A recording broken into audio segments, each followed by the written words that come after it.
Wow, that's really pixely. Hello, everybody. Good morning. Welcome. It's 9 o'clock time, 9:02 specifically.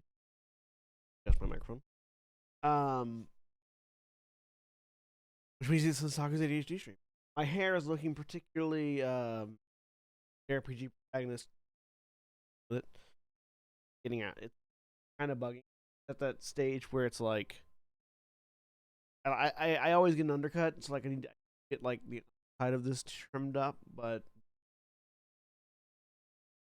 my hair is very like wavy and poofy, and so just brow range means it's, and I don't have any hats. Well, I have hats. I just don't know where they are.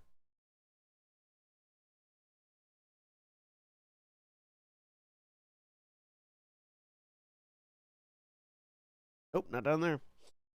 Um, I have hats somewhere. I don't know where they are. Anyways, I've got a new hat on the way, so that's the thing. And I could wear. Nikki made this a while back. I could wear this, but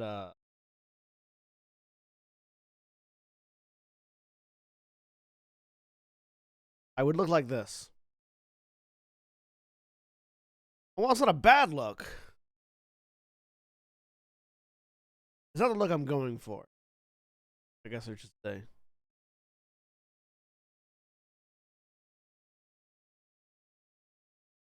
Little. It's just a little fallout.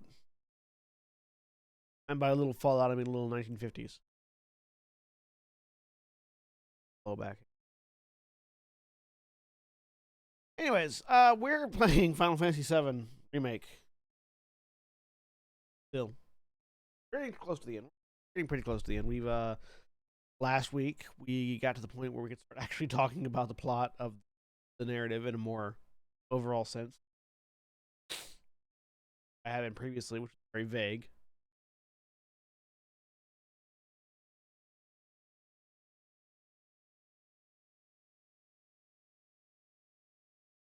Yeah, we're about to go meet the president.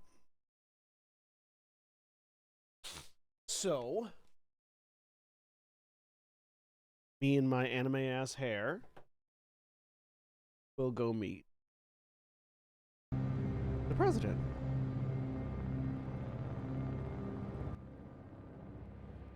I've been playing Persona 5 Strikers. I got it early because if you pre-order it, you got it on Friday rather than today is when it releases for everyone else. Here tomorrow. It's good. It's a really good game. I'm going to stream it. Hello, Mask of Blackness. Welcome to the stream. All right. So, my favorite phrase: "When last we left off." When last we left off, so somebody took Genova and just left her head.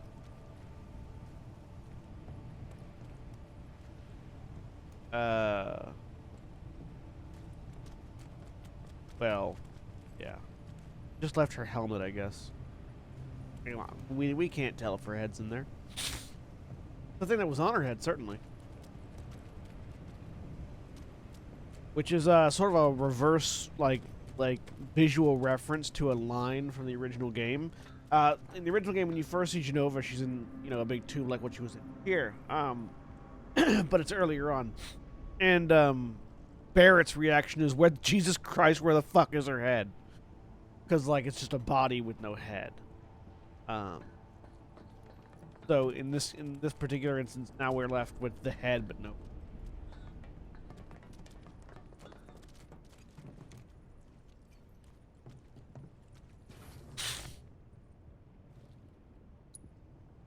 I'm ready to do this. Let's go.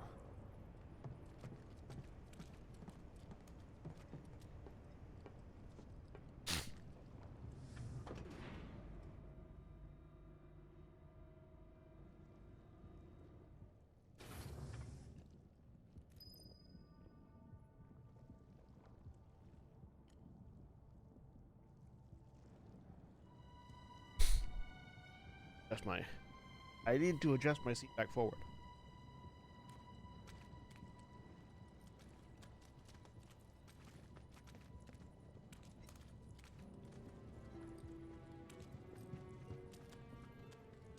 To quote the great late George Carlin, please return your seat back forward.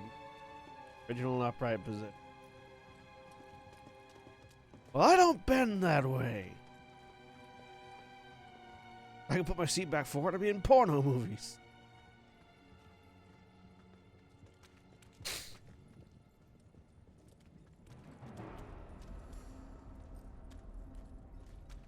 '69th floor. Nice. Executive suite.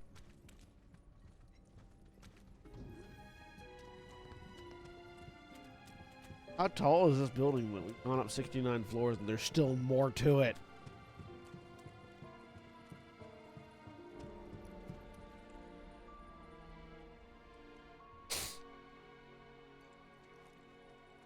This floor just serves as another floor. Like, there's nothing on this floor. This floor is literally just a connecting floor.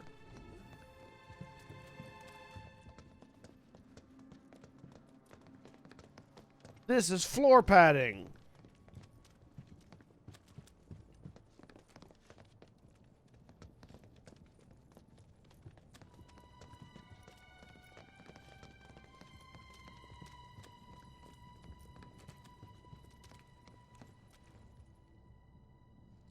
Design a building. I don't want to end it on this. Like, we've only got enough content for 69 floors, but I really don't want to end it on the 69th floor. So we're going to make the 69th floor. We're going to make the 69th floor just open space. It leads from an elevator or the stairs directly to another set of stairs. And we can go up to the 70th floor.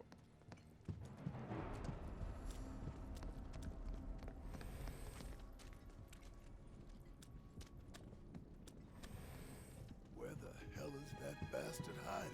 And Sephiroth? Wait, I can hear something. Help! Is anybody there? So in the original game, you know, we walked up to here and we found President Shinra dead behind his desk with a big fuck-off sword in his back. At which point Cloud was like, that's Sephiroth's sword. Only Sephiroth can wield that sword. And that was the first time we really got a sense of, you know, who Sephiroth was. But now, because this game has diverged so hard from the original, it's not there. And we hear somebody crying out for help nearby. We'll come to you in a minute, guy. Just hang on. I'm sure you're not in a situation where the longer I take, the less likely you are to survive. I'm positive that's not what's going on here. I'm just going to sit here and rest on this bench for a little bit. You know, recuperate myself. Get my hit points and my MP back. Oh, that feels good. That feels real good. Okay, and then I'm gonna save. Fiddle around on my PHS for a little bit.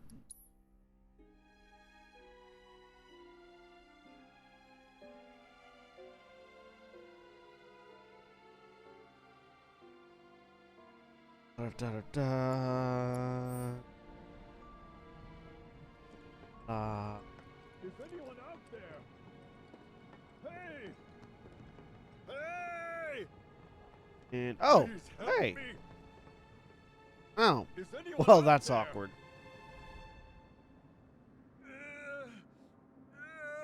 You know, you tried to blow us up several times. Help me. Well, well, well. Pull me up. I'll give you all the money you want. I have killed plenty of it.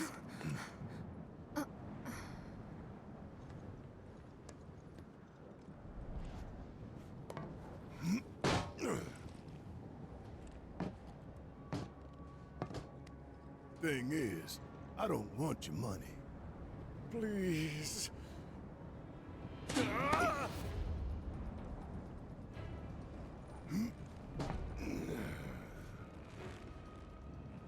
God, Barrett is strong. Just let me live. See how big Everything President you want Shinra can be is? yours. I'm a man of modest dreams. Dropping you from 70 stories up would get me damn near the good. But not all the way. You want something more, don't you? More than this right here? Talk to me again like you know me.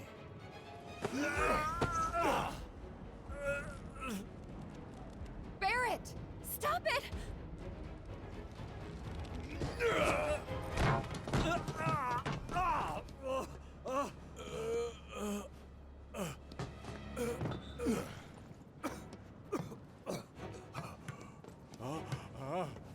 You're gonna get on TV and tell them.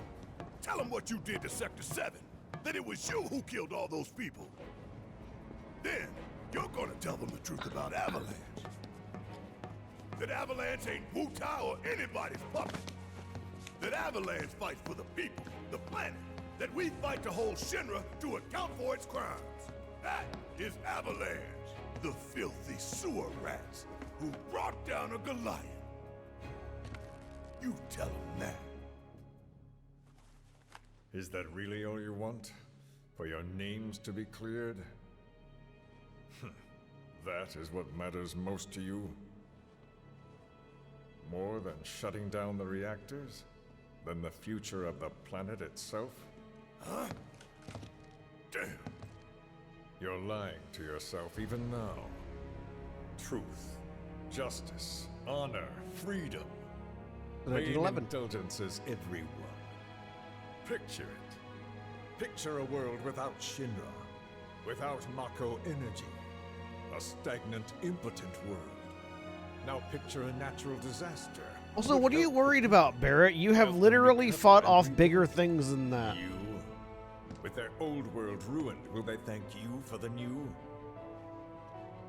I'm going to give you a chance. One last opportunity to consider what your principles are truly worth. But bear in mind that time is of the essence. And what about you, Mr. President? What are your vaunted principles? What principles? Did you understand even a single word of what I told you? I know what I want, and I take it. I take advantage of whatever I can, and discard that which I cannot. There is no room for sentiment or guilt.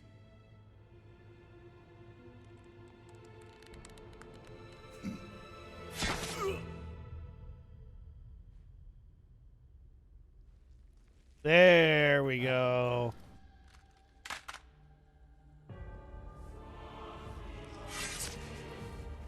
You son of a bitch! This is how it's meant to be.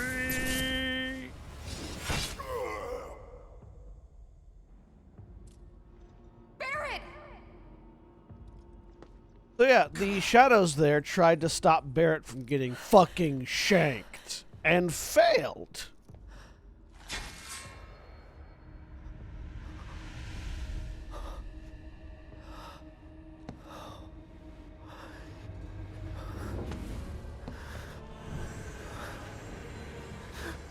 And now they're trying to heal him. Because Barrett must not die here. This is not where Barrett died. And Sephiroth doesn't give two shits. Arbiters of Fate.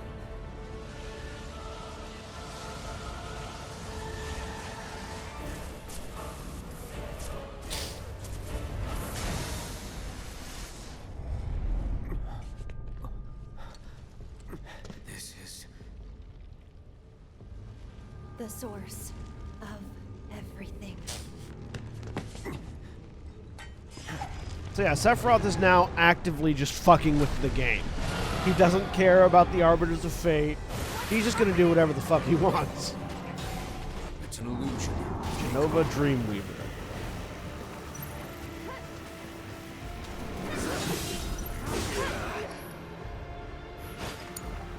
Here goes.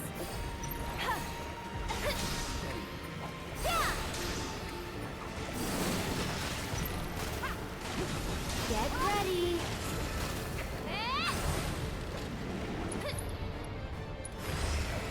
Okay.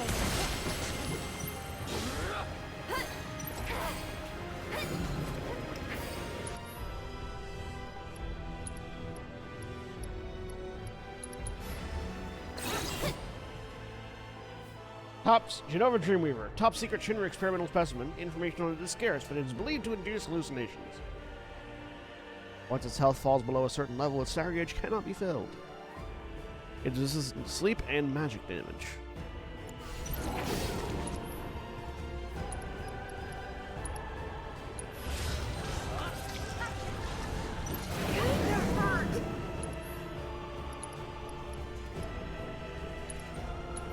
Feeling like yourself again?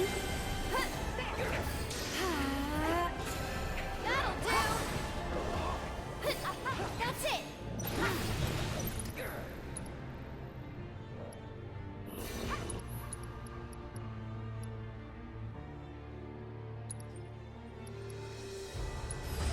Show me what you can do!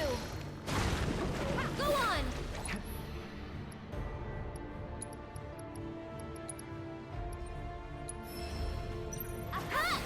Is there much snow where you are? There is no snow where I am.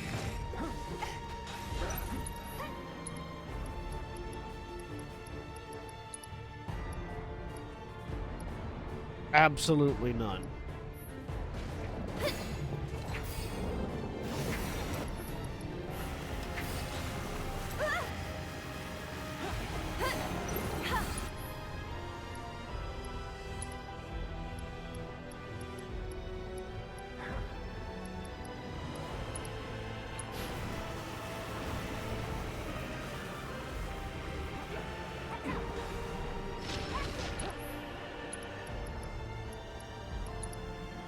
I'll take care of you.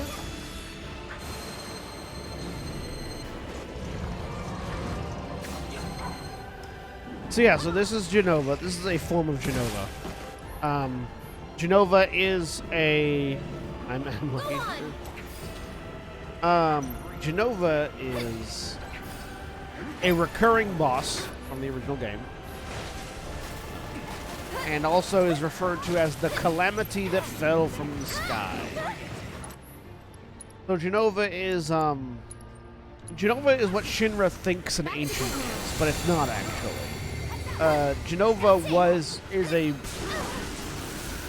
Genova's a wandering parasite, basically, that attaches to planets, sucks them dry, and then moves on to the next. It's sort of the ancient enemy of the Cetra.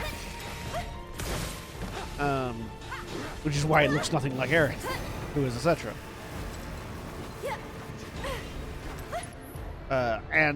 But this is what they used in the Genova project.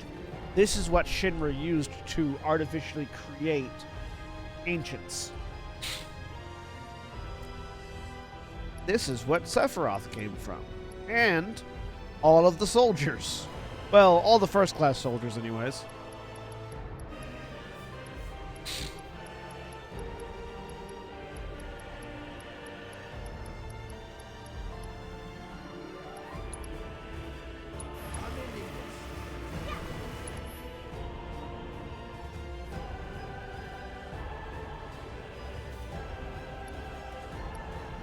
I mean, they successfully created something with it, John Locke Cole. They just didn't create ancients.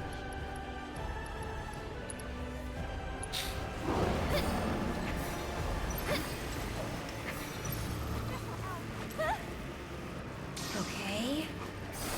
You'll see.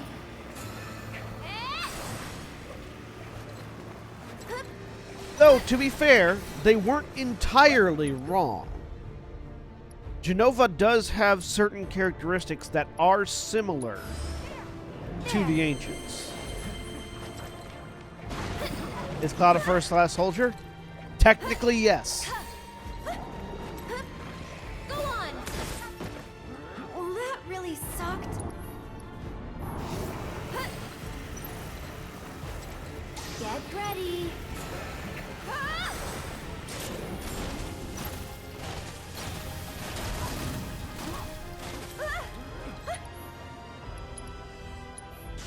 Well, Stay strong and carry on.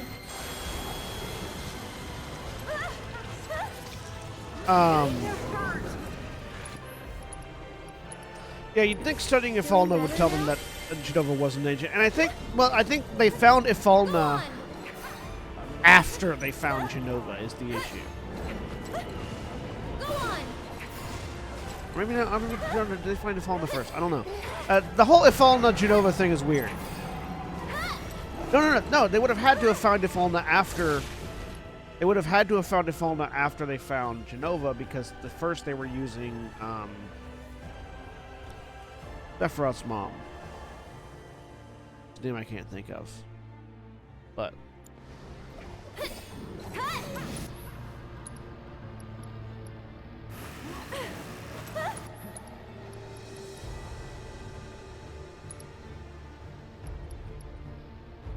also the thing is, like, Genova is was a long dead humanoid that they found in a crater. So there's some amount of leeway for maybe this is an ancient.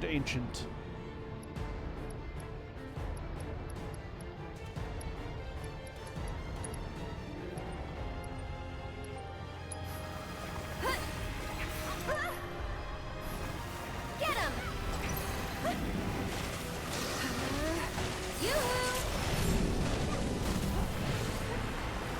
Yeah, I sort of did a brief overview a second ago. Jump out cold. You know, the Genova is basically a wandering parasite that wants to eat the planet and then ride it to the next one. That's it.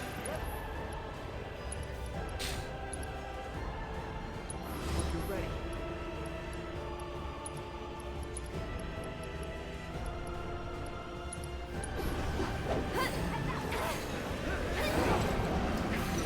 One more shot.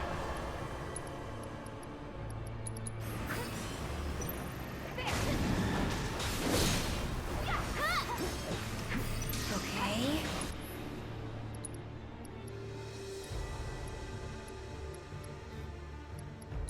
Yeah. It's your turn. Hang back.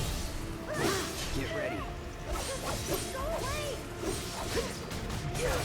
But yeah, like, you know, this is not what Genova really looks like, or this at least this is not what Genova looked like when they found her. This is sort of an incarnation of Genova's will. More Leviathan, come give me a hand. You're up. Yeah.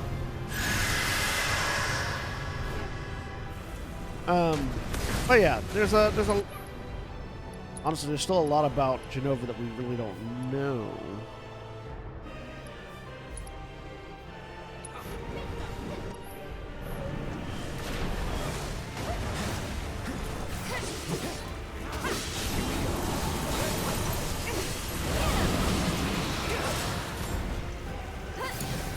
I got it.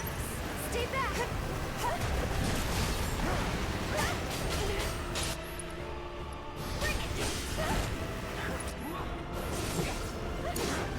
I'll take care of him. Let's do this. But yeah, but we know that Genova does have certain characteristics in common with the ancients. That's part of how it, you know, feeds on planets. It can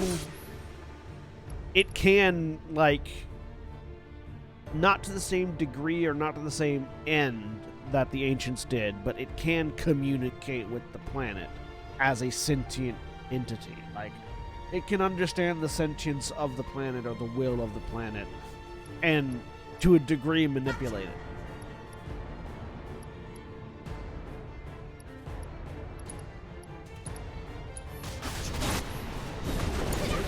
Don't give up. I'll show you what I can do. Get ready. Which, you know, Too much? like there's a certain level of understandability Get him. about how Okay. Shinra confused Genova for an ancient.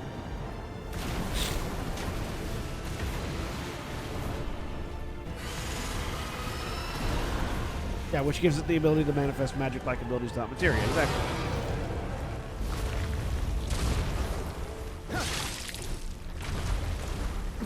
Yep.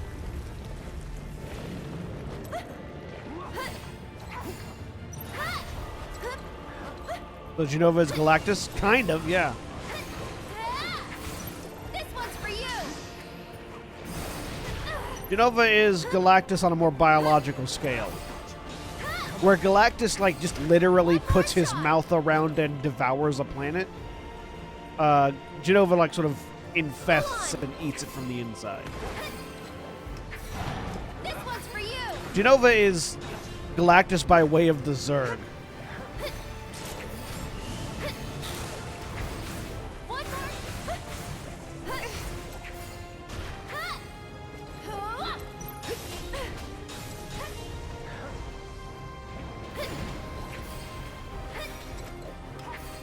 This one's for you. Okay. And catch. One more shot. Go on. That was something. This one's for you.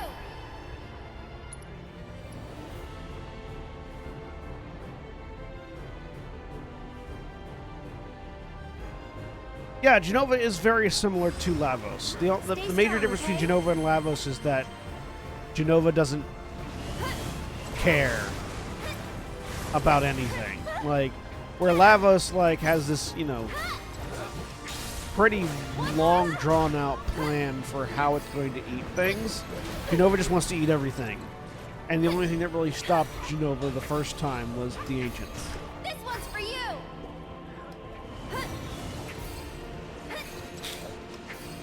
One more shot.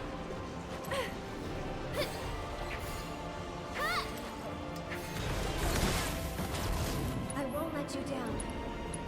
I'm feeling pretty weak. Get him!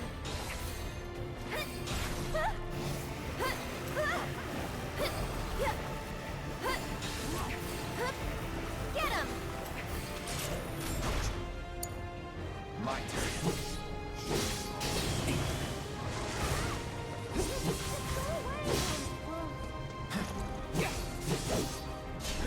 That's that.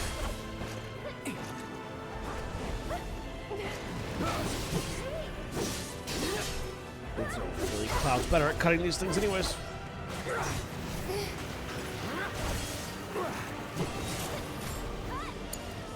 And he isn't getting paralyzed.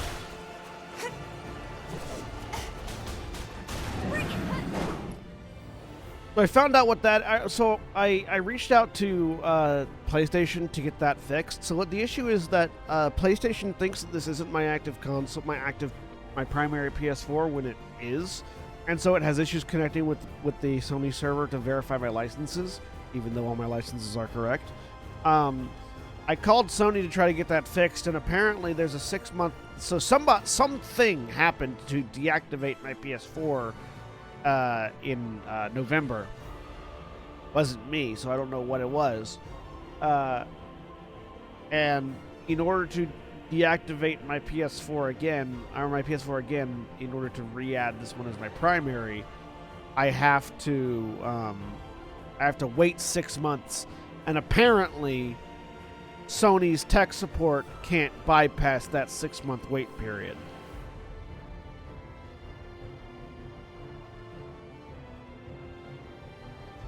They can. They just have a policy not to for some reason.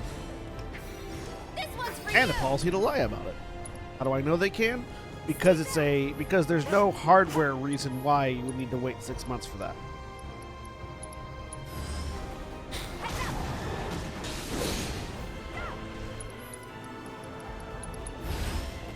There.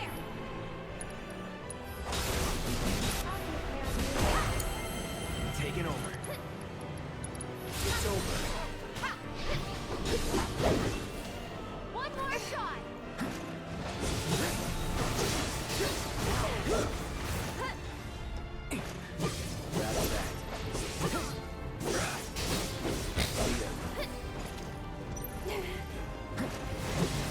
And also because people have reported that if they, if they filed a claim with the Better Business Bureau, then all of a sudden, the thing that couldn't be done was being done. It's really weird how that works, isn't it?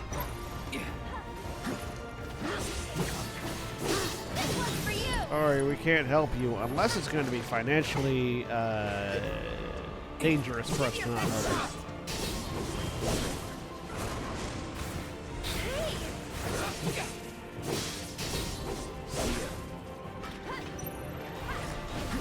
I just don't feel like going through the Better Business Bureau when I can just wait until like I have to deal with that. But most of the games I'm going to do on the stream aren't going to be on my PS4, so I'm not too terribly worried about it.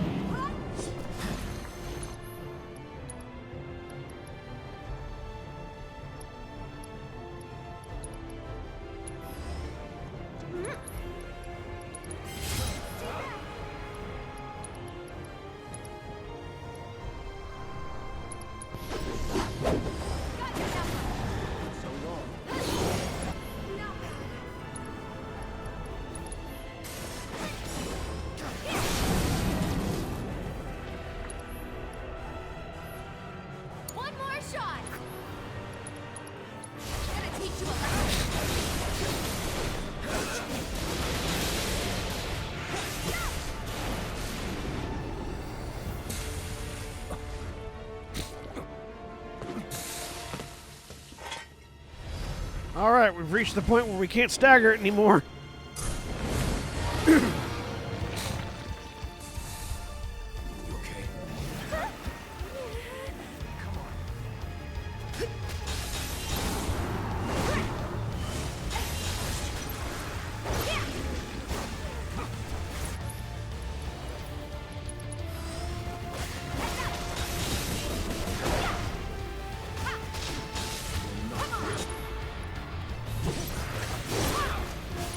This is the DPS section of the fight,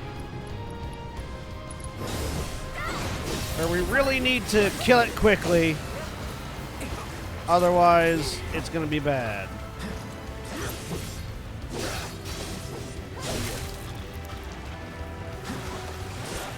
This one's for you. So it's my turn? Cut!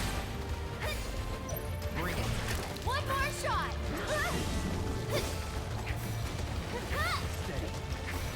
This one's for you! Gotta go for it now.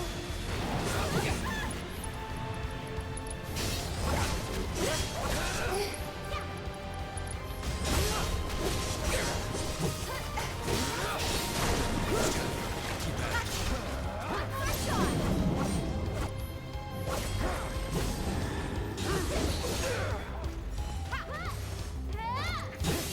This one's for you!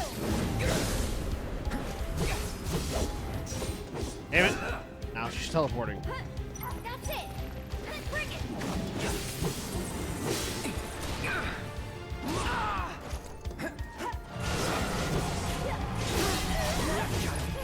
Go away!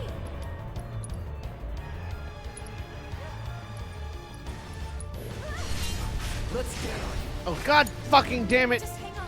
I'm coming.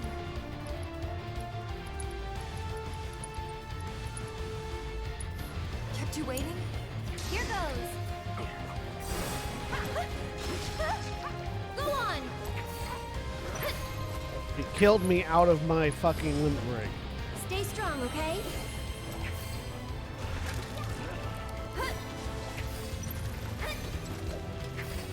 One more shot. What the?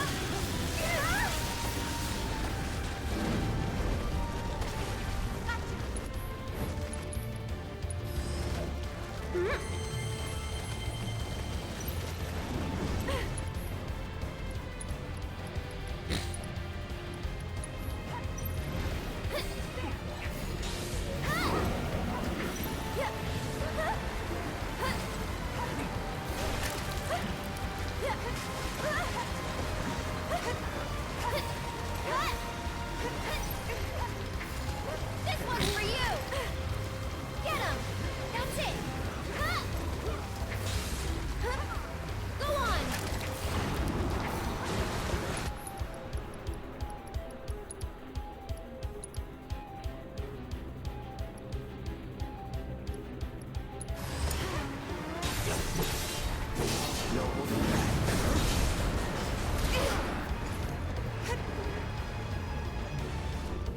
Shit.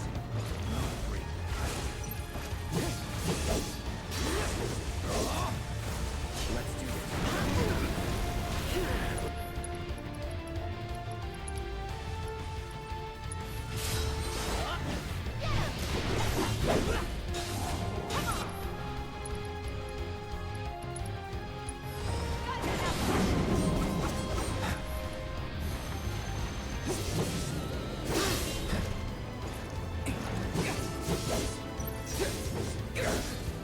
Get ready. There we go.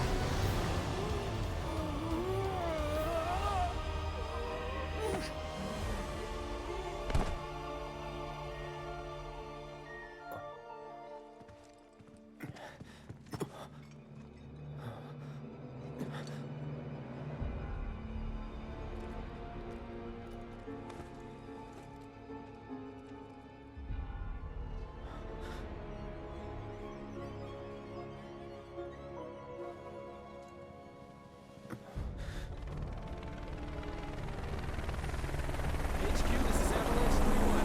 Taking another pass to search for friendlies.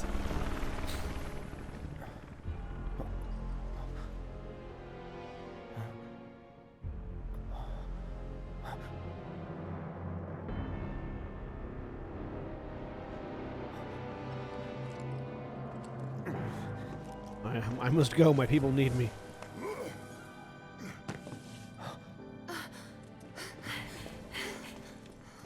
Barrett, are you hurt?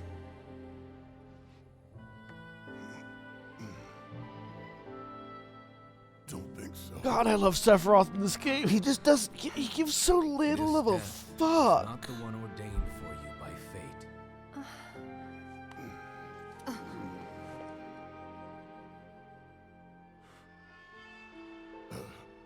Thanks.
Barrier. There we go.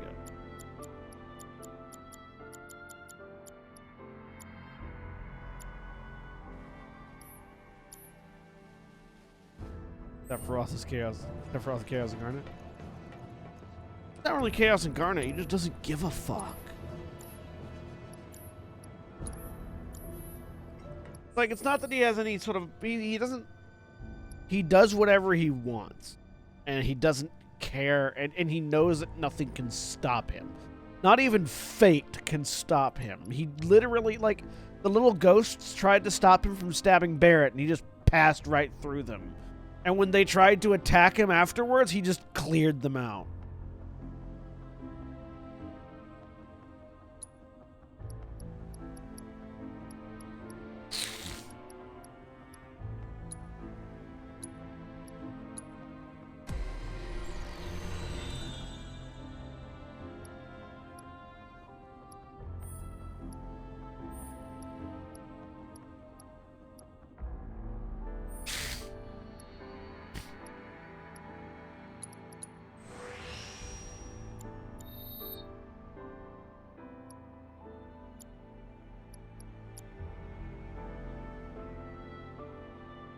Is there a god of chaos in Gran Terra? Yes. There's several gods of chaos. There's the elemental chaos. There's Eidos. There's Rethorb. There's like you don't have to be more specific than just chaos if you want to narrow that down.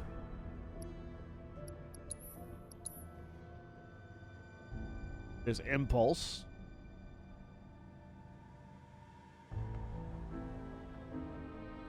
Chaos isn't really a portfolio, it's more of an aspect.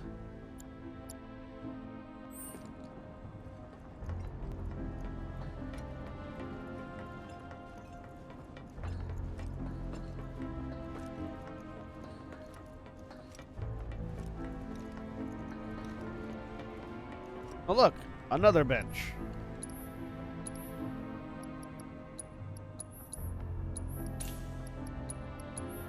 There's a reason for this other bench, but it is kind of funny. It's like I go from one bench to another.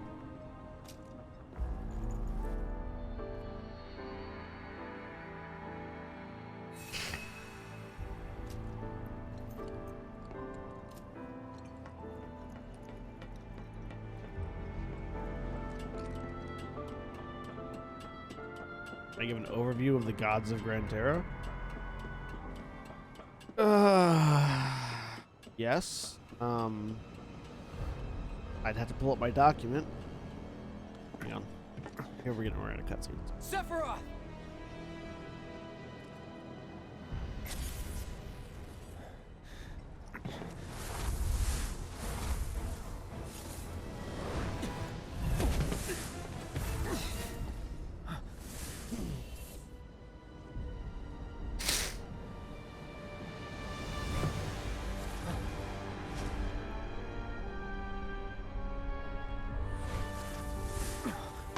That wasn't Sephiroth, that was a dude in a robe.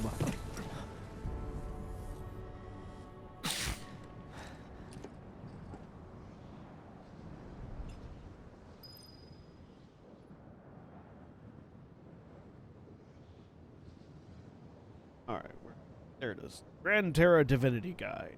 I have a PDF for that I've given my players because I'm extra like that. All right, so we have, and I didn't bookmark because I'm bad like that. So the pantheons in Gran Terra are separated into a triads, triad pantheon of the Valorous Halls, the Arbitrators, and the Vile Consortium. Those are the basically, and that's basically how the way gods work in Gran Terra is they are influenced by the people who believe in them and who worship them. So it's like, as the public's general conceit of where a god sits in the pantheon is where that god sits. Like, if everyone in the world believes that Kor is a member of the Valorous Halls, which they do, then he's a member of the Valorous Halls. But if everyone in the world suddenly believed that Kor was a member of the Vile Consortium, then Kor would be a member of the Vile Consortium. So it's like, the gods are influenced by the people's beliefs in them. In Gran Terra. So you've got, in the Valorous Halls, you've got Kor, Balnor, Argon, Elianarathis, and Marduk. Kor is sort of like the god of cities and civilization, but he's also like, he's also the god of like organized military and glorious, valorous battle. Balnor is the dwarven god of crafting and engineering and creation. Argon is the goddess of the harvest. Elianarathis is the goddess of dragons. Marduk is the god of brotherhood and valor, and so there's a bit of overlap between Marduk and Kor, but where Kor is more orderly and organized, Marduk is more chaotic and just like fun. The Arbitrators are the Sundered God, which is Sundered God is a god whose pantheon is like binaries. It's a god of binaries, kind of, where it's like law, chaos, good, evil, that kind of thing. The elemental chaos, which is the god of magic and also source of magic in the world. Eidos, the god of entropy. Aradnir, the god of lust and desire. Valkyr, the god of Valkyr's the god of the sea. That's what the Valkyrials are named after, or is Valkyr. The Vile Consortium is Eferti, the god of shadows, Dagoth, the god of death, Larithia, the goddess of the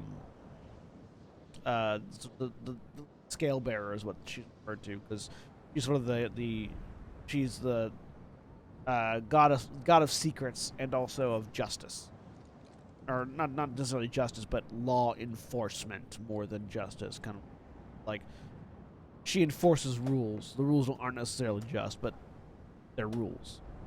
Kultir, the god of battle, which is as opposed to Kor, who is valorous, warfare, and Marduk, who is glory, sort of glory on the battlefield and, brotherhood. Kultir is, nah, I'ma fuck you up. Like, I'm here to fight you. There's no honor, there's no glory, there's no whatever. Victory is the only thing that matters. And then Rethorb, the demon god of sin. Then there are, those are just the major divines. Because the gods are influenced by people's beliefs in them, there are thousands of gods in, Hey, get your man.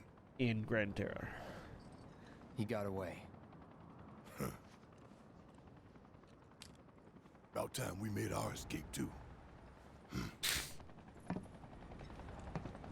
Including gods like Impulse, who is the god of impulse.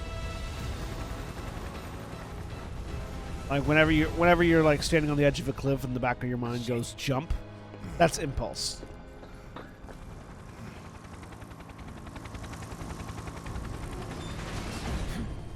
Sure you want to do this personally, boss?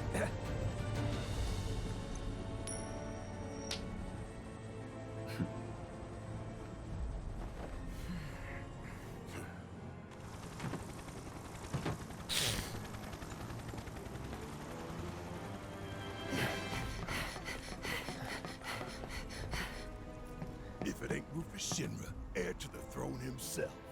Yep.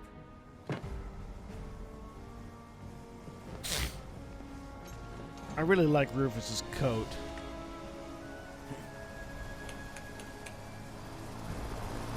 I want that coat. Stop. The hell I It's will. like a We three-piece can finish off the jacket. family here and now. Take Aerith and get out of here.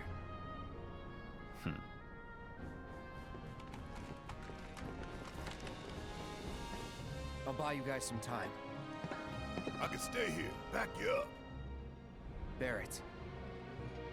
I'm asking you. Please.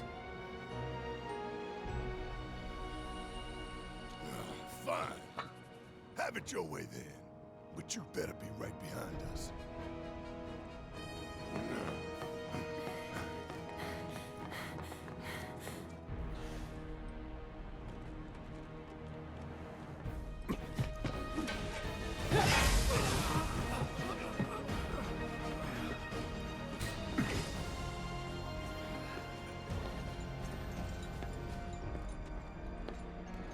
You're a soldier, aren't you?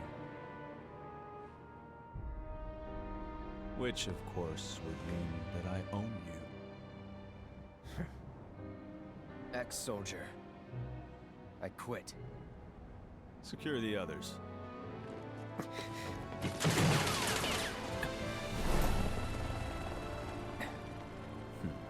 Just the two of us.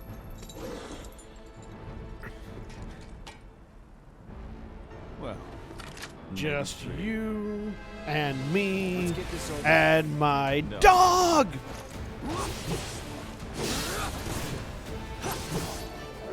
Here we go. Oh, I forgot to get a sass, damn it. To me. Shameful.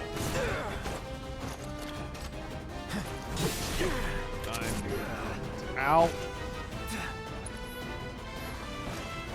Do you mind?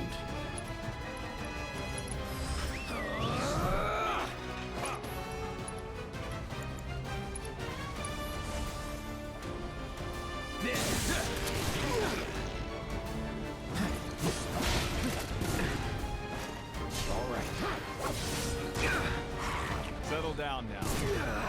This is one of the harder boss fights because you have to do it on your own.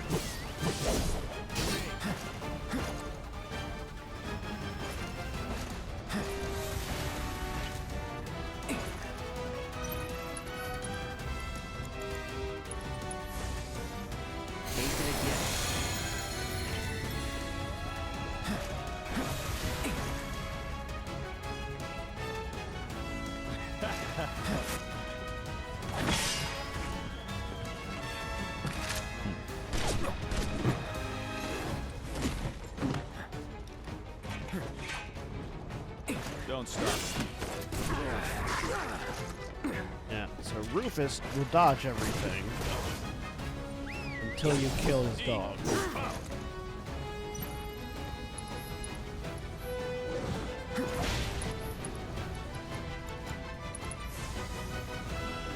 Come on.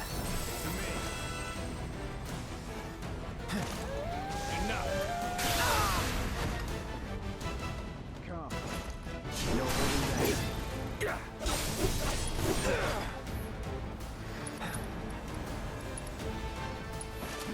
Come on.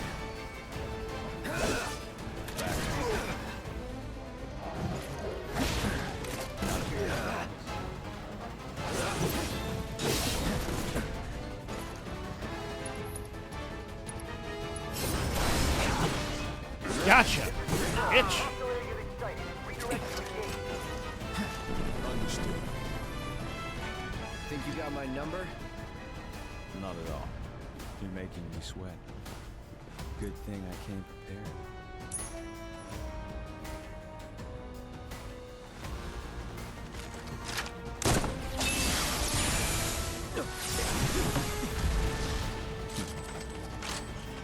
That's a new trick. Rufus is like every rich white asshole ever. Rufus is every rich white asshole ever, with the sole exception that he's actually competent. Ready?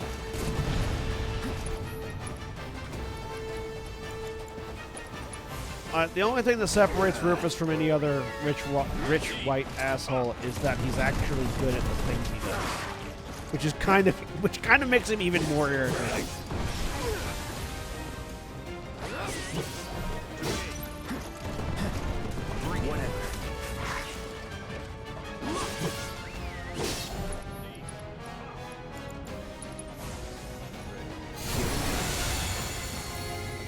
Steady.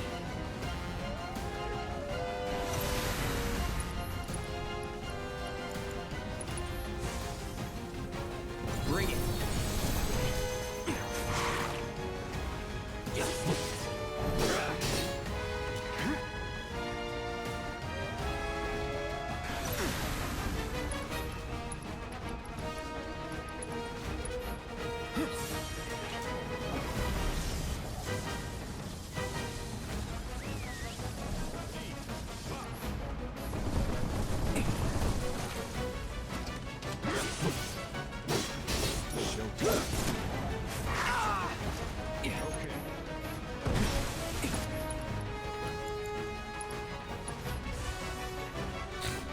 Need a light.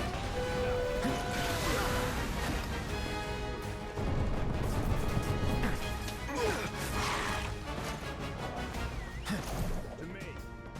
You'll like it. Ready?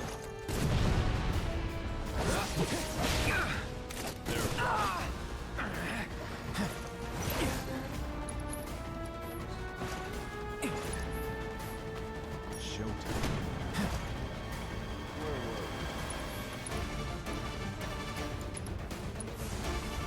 Calling fire.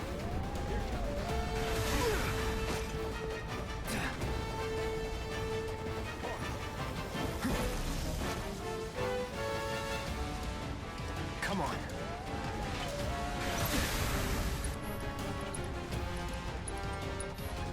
Now. Okay.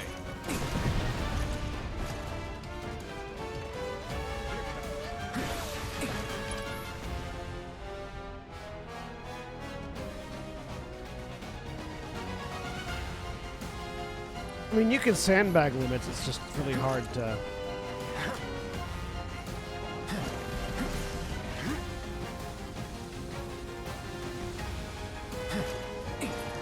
can sandbag limit breaks, it's just hard to.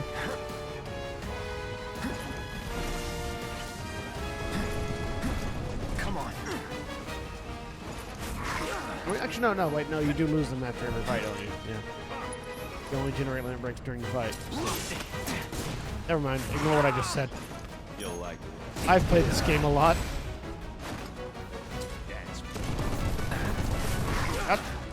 Would you mind not stun locking me, you piece of shit?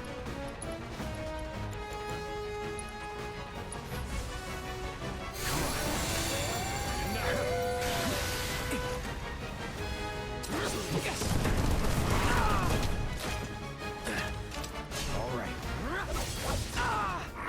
Shameful.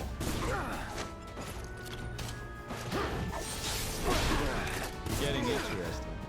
You're gonna make me limit break this dog, aren't you?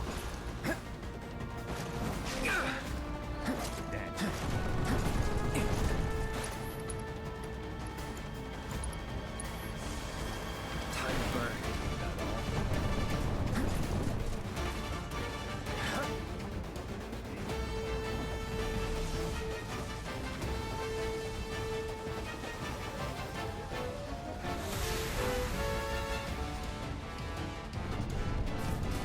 That it?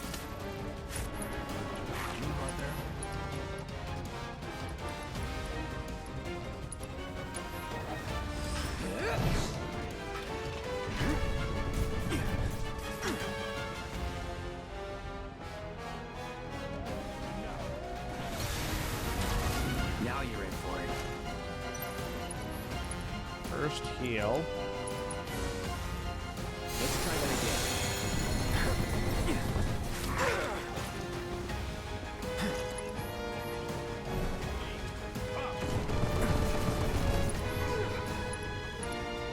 And Ascension Darkstar. Gotta give it my all.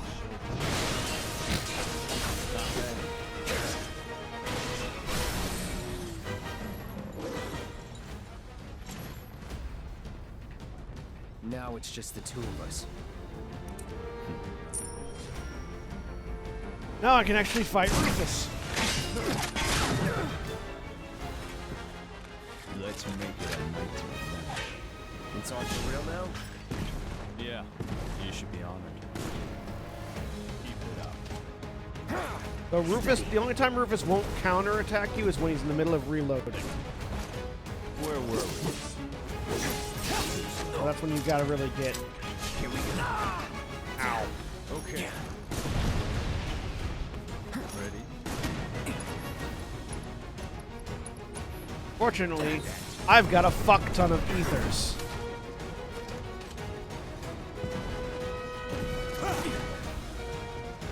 You'll like it. Stick around. So I can just tank him for a little bit.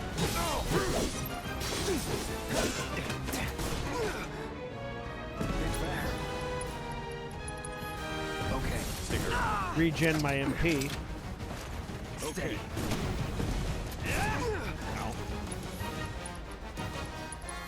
Where were we?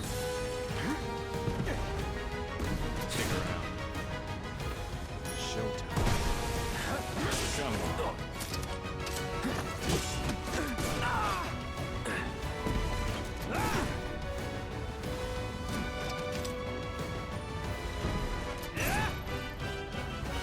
Ready? All good. Cast regen on myself.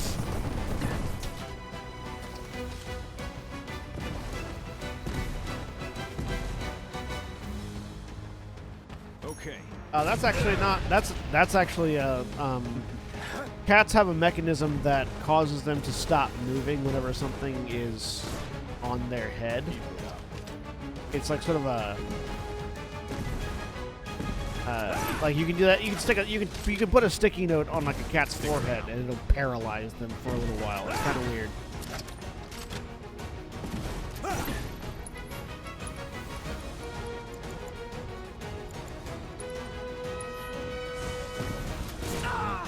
Ow.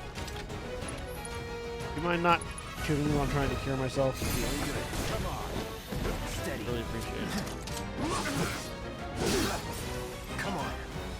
No worries. Showtime. Think fast.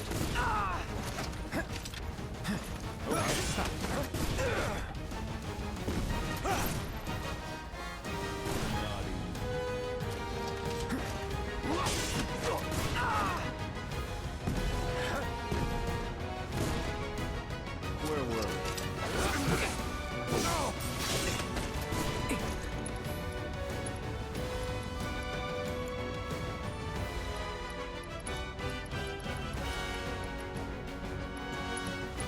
Come on. Showtime. All right, I cannot counter the explosion. Got it. Keep it up.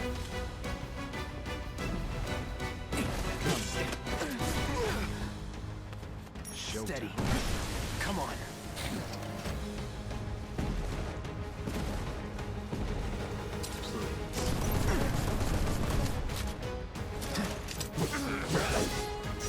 Come on.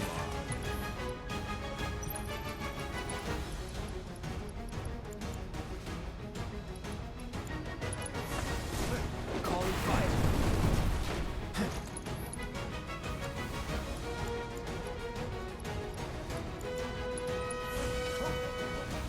Come on.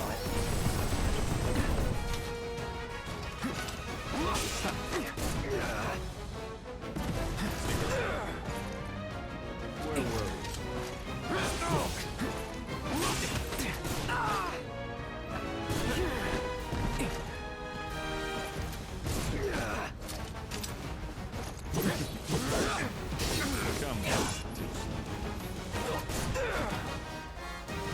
Bring it.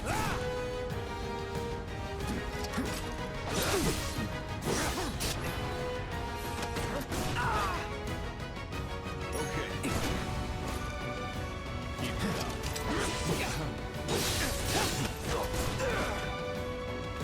Showtime.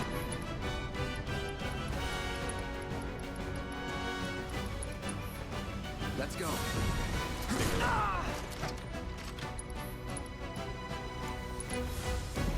Calling lightning.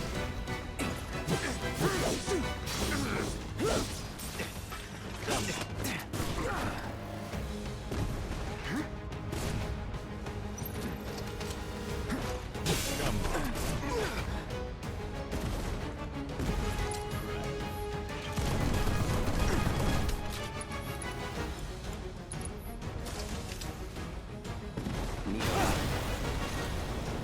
Where were we?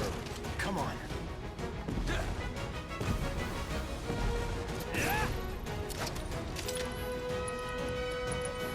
Okay. Okay.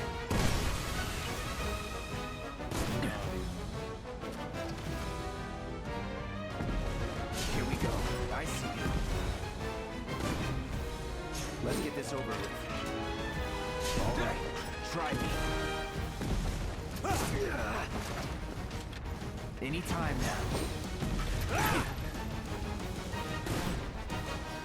Where were we?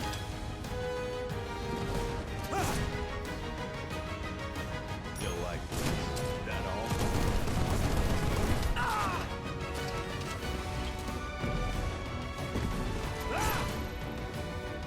Okay.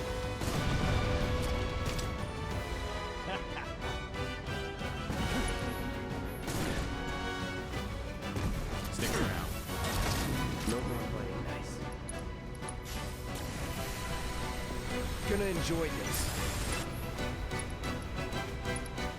Enough of you.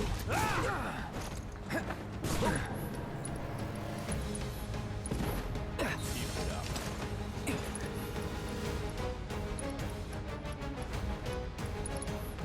Have this.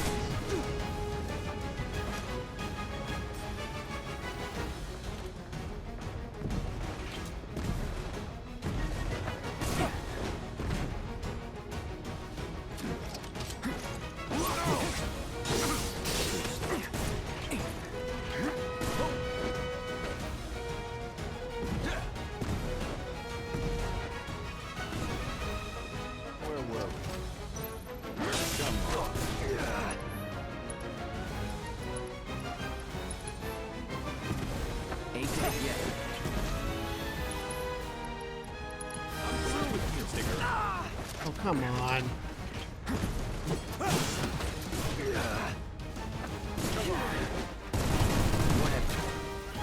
It's annoying that he just counters any, like, he stops the ability I try to do.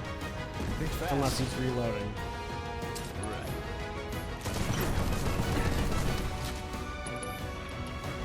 Enough of you.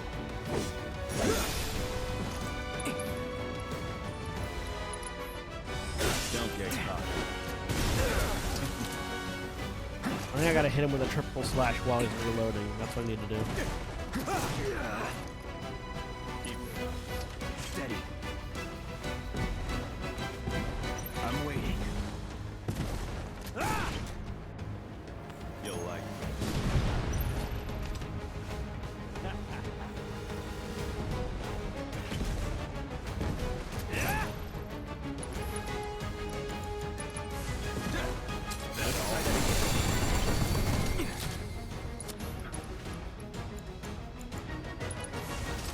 Still in it. Stick around. Showtime. You'll like it. Come on. Where were we?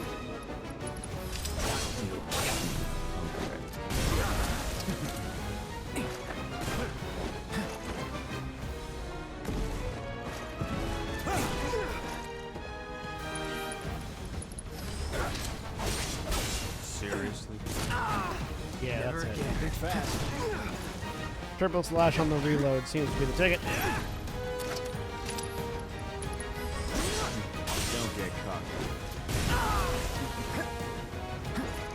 Steady. Stick or whatever. Right.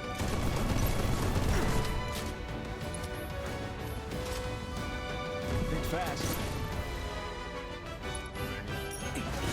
Bring it.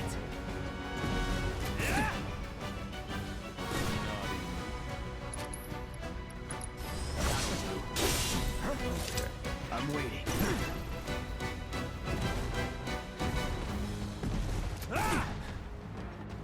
Okay.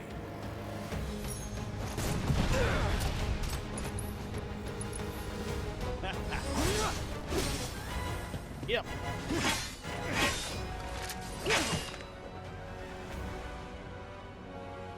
Triple slash in response to reload works pretty good. I could end this here and now. No, not quite. Tonight marks a new beginning. For Shinra!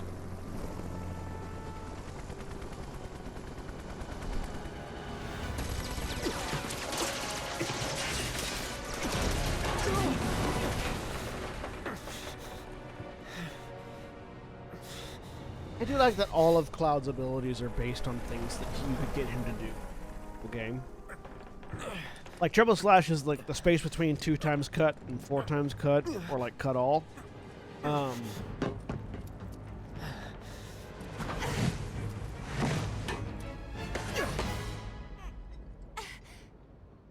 Like disorder is like death blow, or disorder and infinite edge are both like a variations on death blow. You gotta be better than this. If you're gonna play the hero.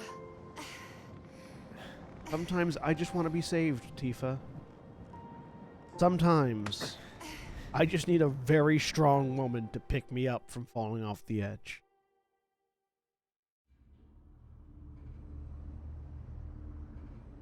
Think they can manage on their own? You've seen them both in action. You know they can. Besides... What was that?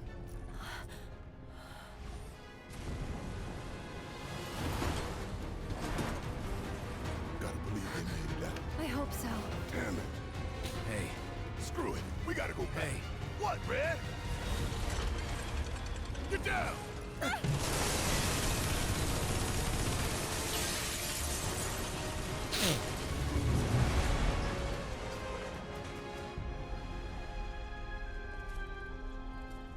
We're cool. Everything's cool. Hi.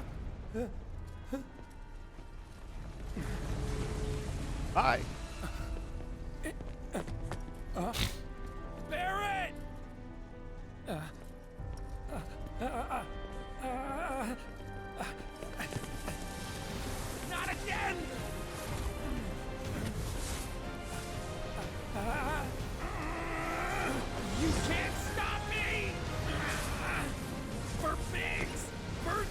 me! Tifa! And Barrett too! Ah, I'm sorry, Cloud. Ah! Just tell me that I made a difference. Those ghosts are really, really trying to kill Wedge.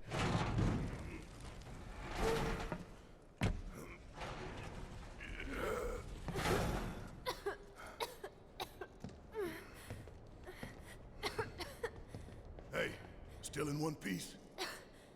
Yeah. I'm sad that this next fight doesn't take place on an elevator like it did in the original game, but I understand why it doesn't.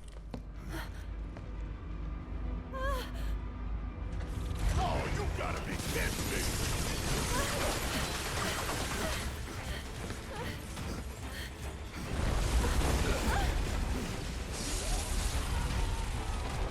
Yeah, in the original game, as Barrett and Aerith and Red 13 were coming down the elevator, you know, the other elevator suddenly had a boss fight on it. And so you're fighting, as these elevators are going down, you're fighting this enemy, like, across the across the gap between the elevators. It was a really cool fight. I understand why they don't do that this time. But still. And suck on this!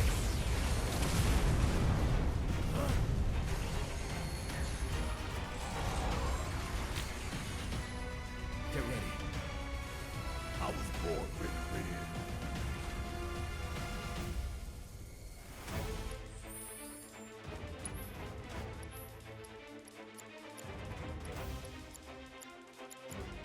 Oh.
Yeah, let's make sure we upgrade everyone's weapons before we continue. 'Cause this is going to be a big fight. Let's see if I can get any other weapons up to AG cannon power level.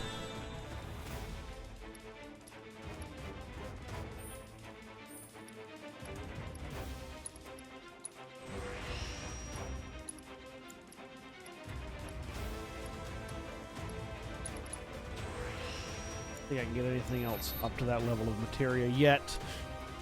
Once you get into the hard mode, a lot of things unlock, including additional cores.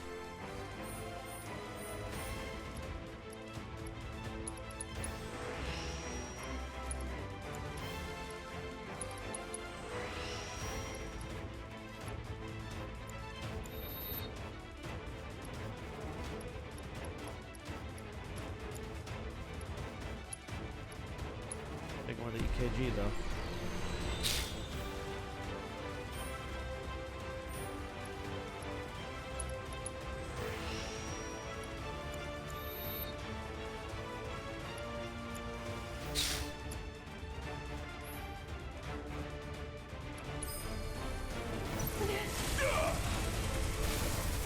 Barrier drones damaged. Overriding main cannon safety protocols.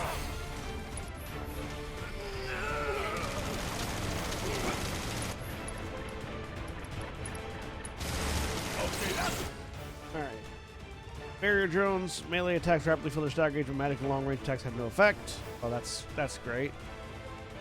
I have no melee attacks on them.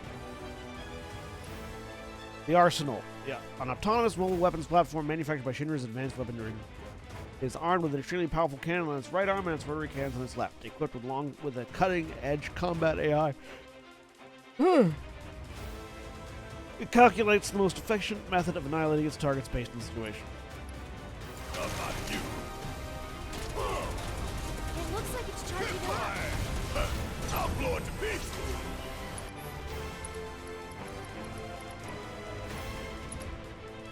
Hope you don't mind if I fill you full of holes.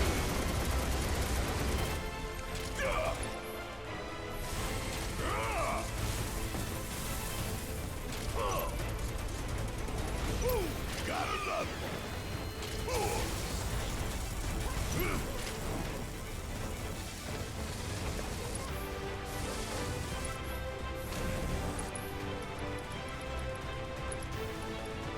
Check out this shit right here.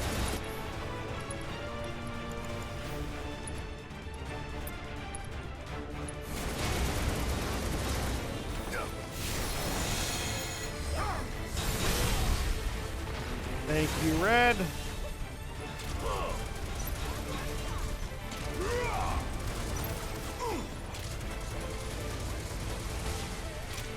One down.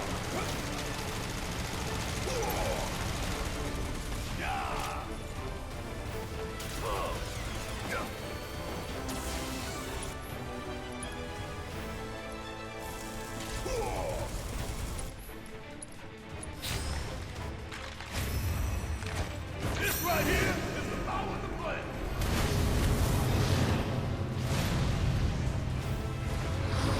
Guess who else can do melee attacks?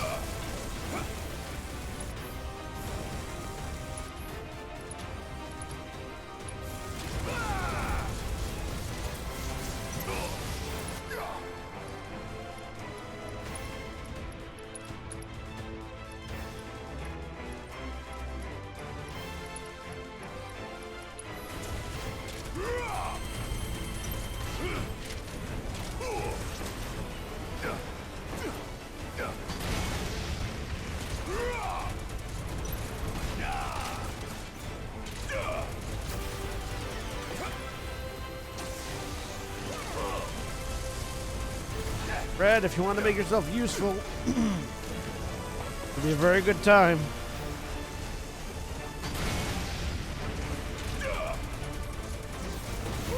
Gotta love it. Suck on this.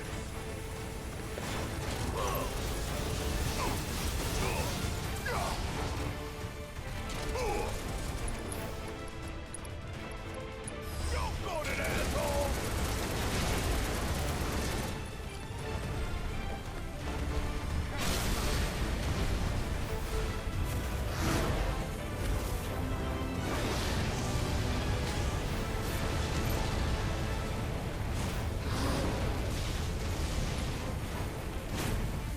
Good work out there.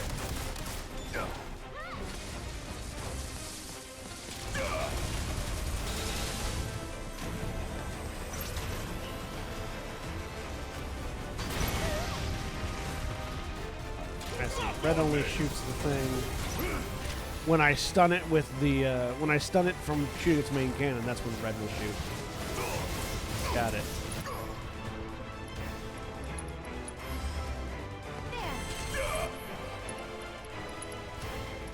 Got a whole heap of land with your name on it.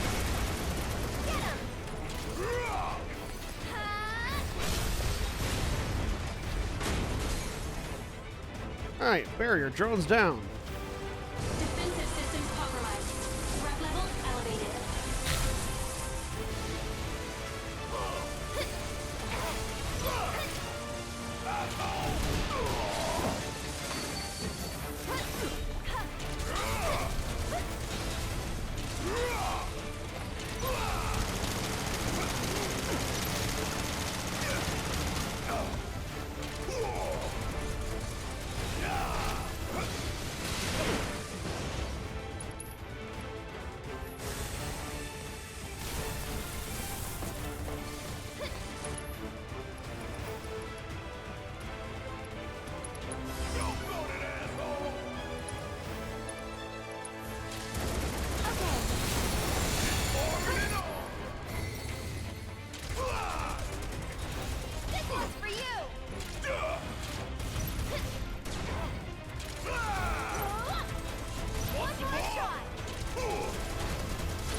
You have a lightning defense protocol, asshole.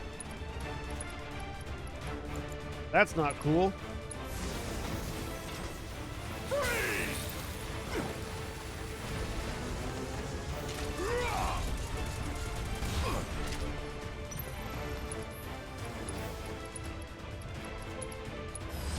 Let's make it. I see. When it's on lightning defense, it's weak to fire, ice, and wind. Good to know.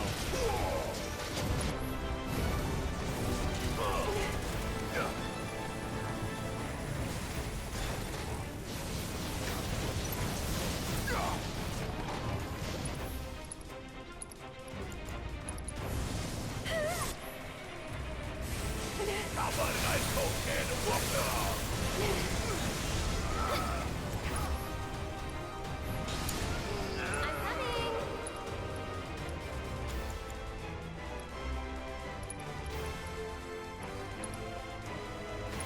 I'll take care of you.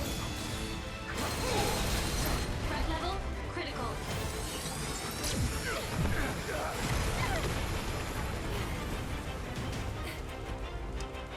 Can you take over for me? Watch and learn.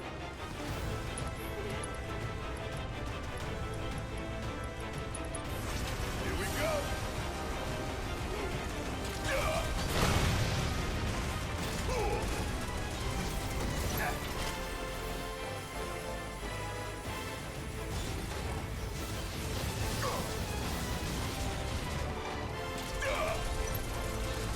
Want some more? Suck on this! Ooh, gotta love it!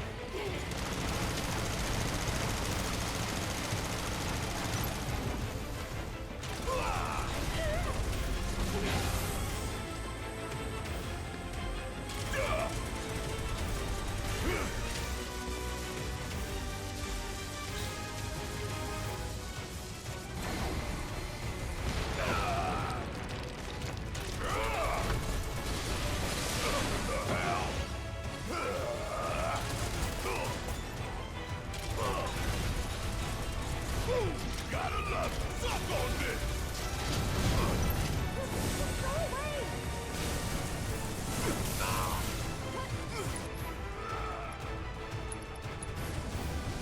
I'll take care of you.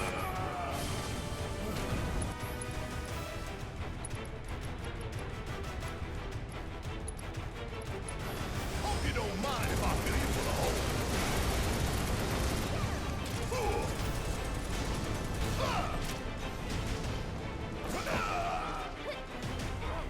Bring in the heat. Shit hurts, don't it? Suck on this. One more shot. Go on. Want some more? God, this fight. On hard mode, this fight is ridiculously difficult.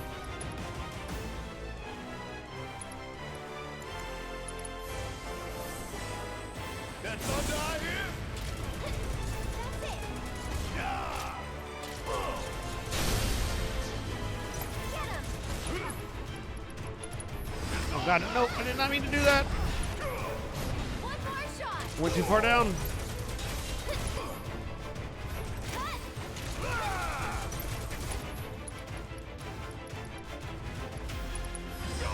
That's what I meant to do.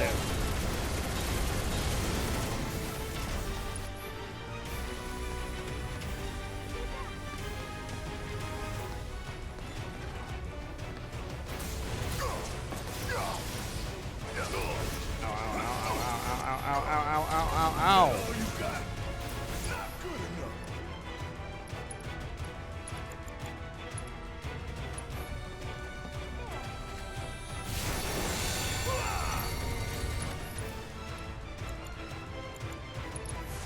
Coming at you hard and fast.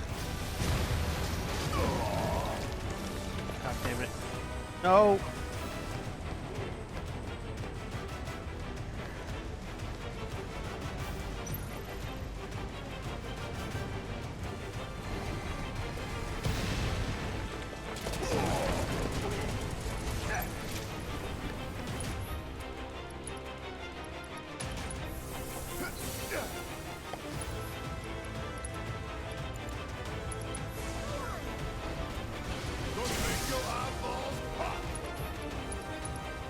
catastrophe time. If it's an ass whooping tomorrow, you're about to get that and then some. Oh god, it saved it. Piss it off. Threat level maximum.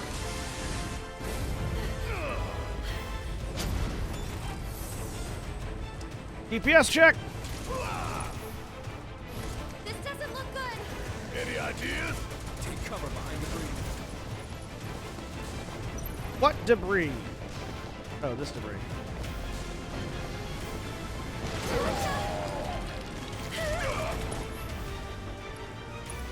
They all just blew off. If more blows, we're done.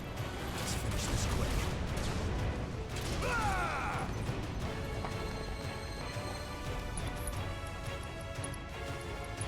Go on. Mind if I fill you full of holes? Not this one. We can't hide. What do we do?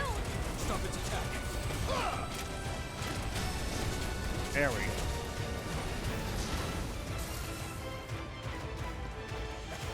Damn. Does it feel good to be alive? Quite. But we could still die later tonight. Nah. Cloud and Tifa could be dead already.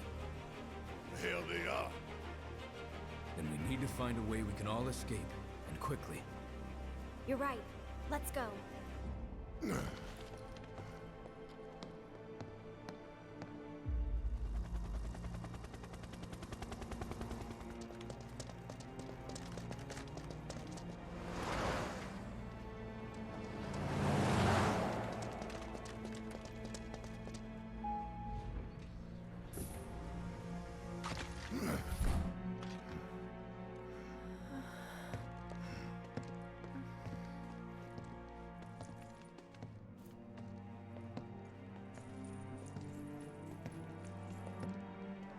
And I wish Red 13 was playable.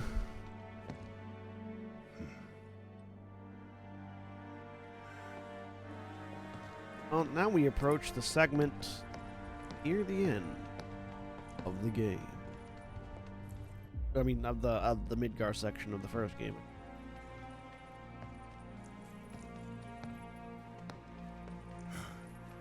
All we gotta do now is find the others.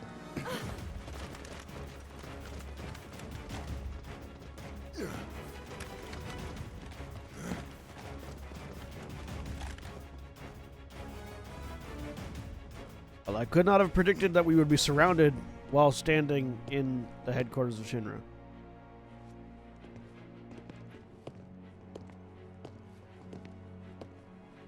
Oh look, it's Heidegger. He's still alive. We have them surrounded, sir. Yes, I can see that. It was only a matter of time. Here we are. So then, what is this ragtag group of misfits I see before me? Avalanche! Local florist. Lab rat dog. And where are the rest of you? Up your ass. How do you know Japanese and Chinese characters apart? Charming, though not what I would have It's chosen tricky as because they my use the same last character words. system. Secure the ancient. Uh, Feel free to Chinese kill characters both tend to be idiot more and the blocky, dog. tend to be more square. Tend to be. Aerith, you saved my Marlene. Now, it's time. Assuming you're talking about like Wait. language, like written language characters and not like people.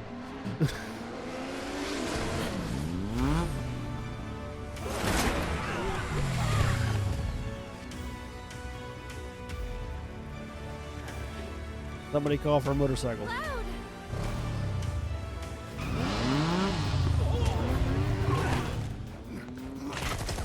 Damn it. Yeah. Yeah, Chinese characters tend to be more square. Japanese characters are not. They tend to be more angular. And Korean characters tend to have, they tend to be more rounded. They have certain, Hungai is the name of the characters of, is the name of the Korean written language. Hungai has more rounded and curved strokes. Stop them, you fools! Just don't let them escape! No, this is not the Fenrir from Advent Children, John Cole.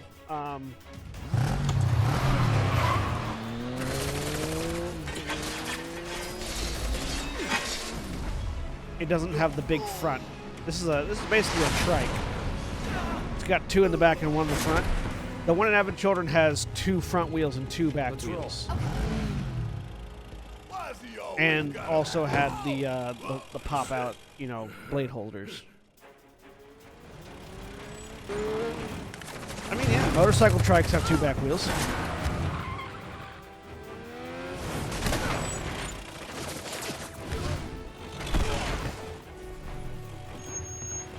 Because it's actually this design works just fine because you use the front wheel to steer, not the back wheels. So the back wheels, it doesn't matter how many wheels are on the back.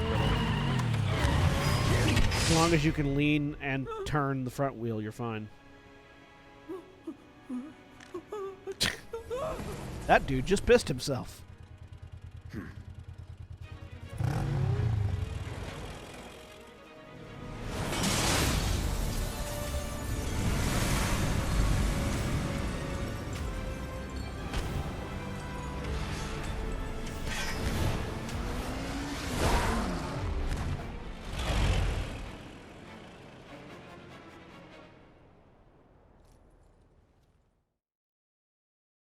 I do love that scene. It's like one guy stands before a cloud and the others with his gun in hand, and then all of a sudden, ping!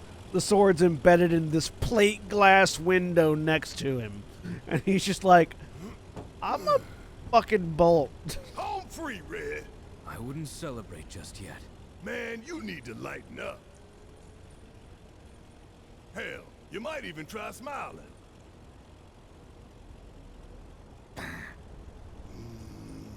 On second thought, maybe frowning suits you better. Hey, don't pout. Look.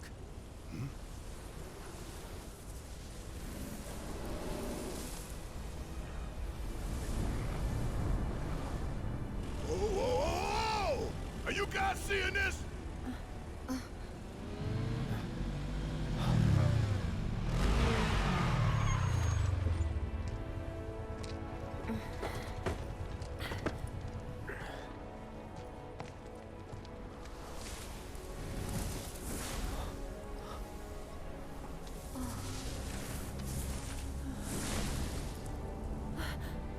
Whispers.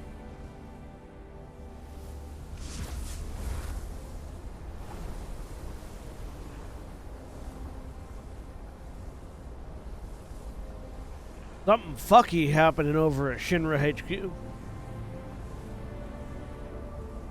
Why did I say HQ instead of HQ? I don't know. I'm British today.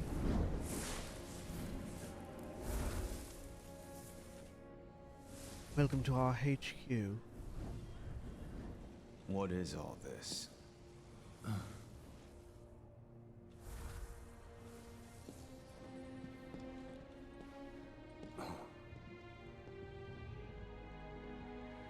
I like how Rufus can see it, but Seng can't.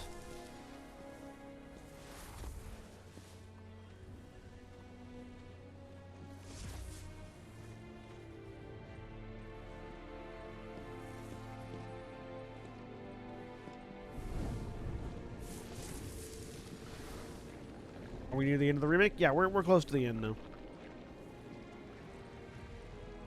I think we're in the last chapter. Yeah, chapter 18 is the last chapter of the game. Sir.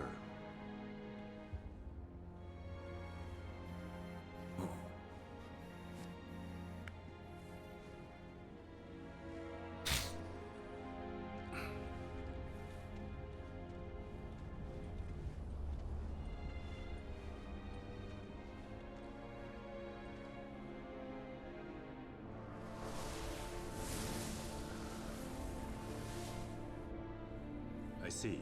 Very good.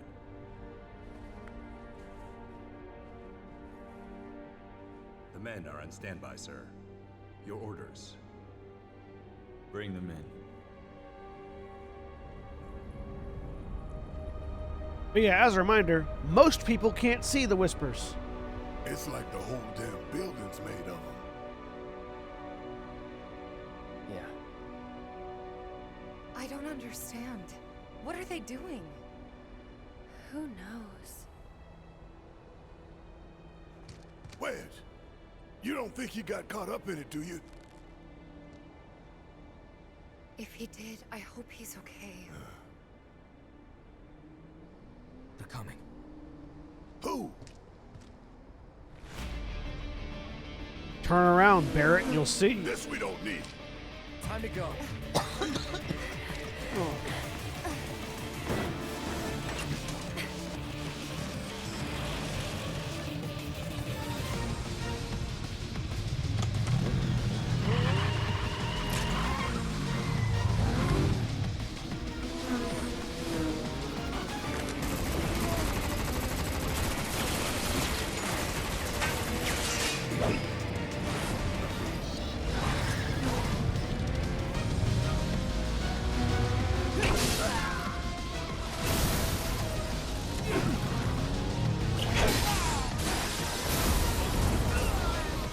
So the bike mission we had at the beginning of the game served as training for this one.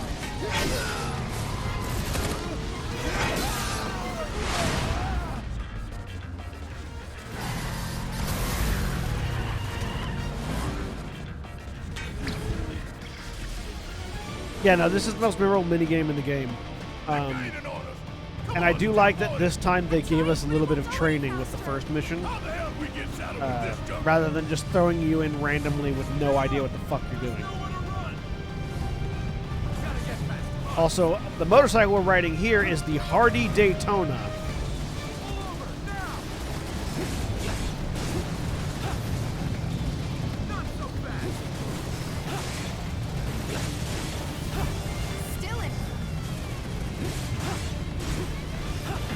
Which is a mix of the Harley Davidson and the Daytona racetrack. I don't know why they decided to name it after a motorcycle company and a racetrack, but there you go.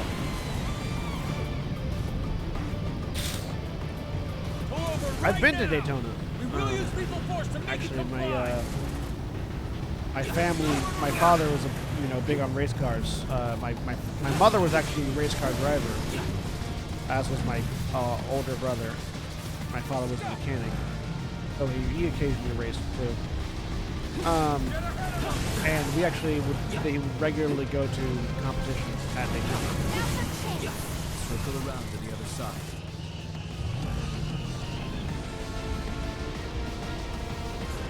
You're only making it worse! Careful. Stay out of the line of fire. Though not the, I should clarify, not the circle track. I believe Daytona's also like that. I went there 2 Daytonas. There's a NASCAR Daytona and there's a drag race Daytona. We drag race. Circle around to the other side.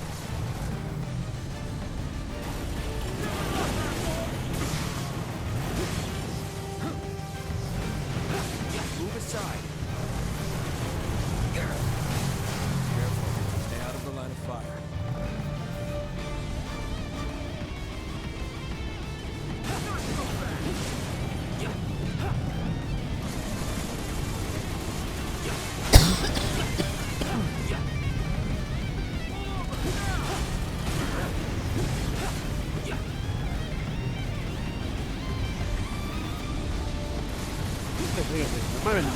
Might have been something else that was similar to Daytona. Now that I think about it. I don't know. Anyways. Have I met drag queens in person? I live in Atlanta. Yes. There is quite a drag scene here in Atlanta.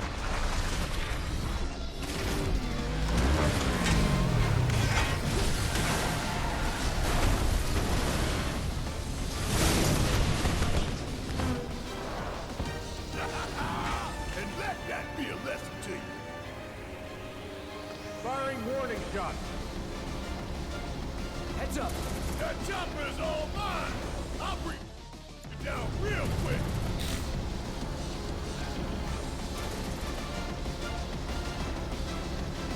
Bring it home!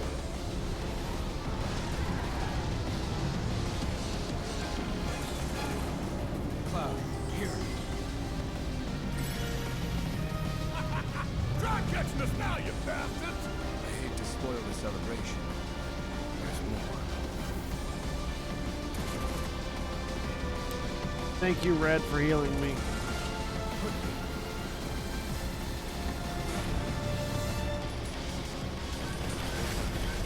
Hey, fight's not over yet!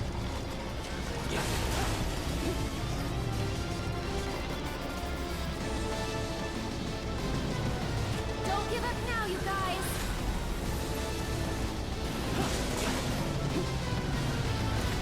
Just go away.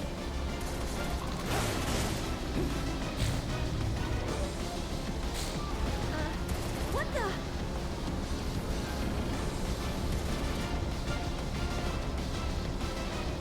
Ah, these guys.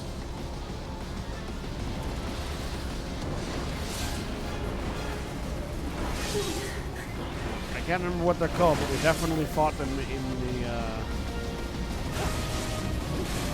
Kojo's lab. Everyone's coming through!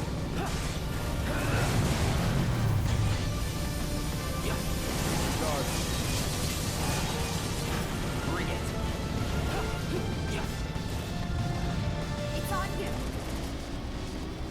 Come on.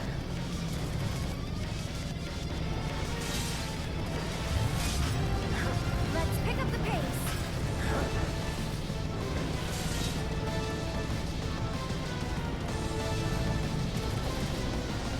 More on the pain!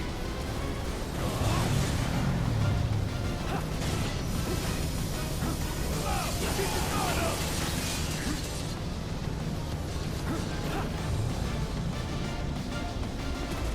Good luck. I'm waiting.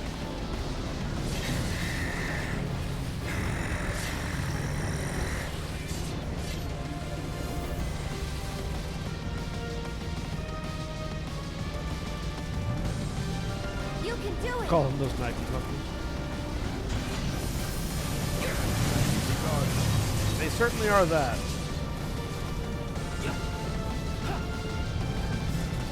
Keep it up. This one's annoying because he only comes back every once in a while. But this is effectively like the roach fight, right? Same patterns and things. It's just instead of a screaming, instead of a screaming twink on a motorcycle, it's a robot on a ball. Keep your guard up! Guard is down. Now. Show me what you can do. No need to. Keep it up.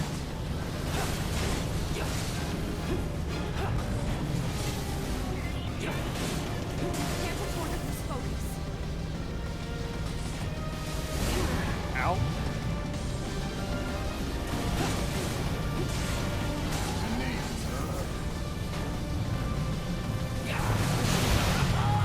How do you like that? Goodbye. Cloud, you alright? You should also heal Tifa, Red. Get down!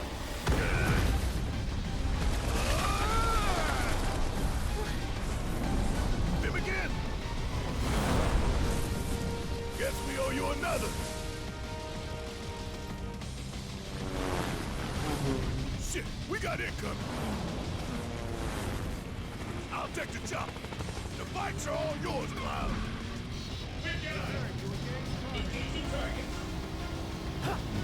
There's some soldiers. Fuck, ow. Ow.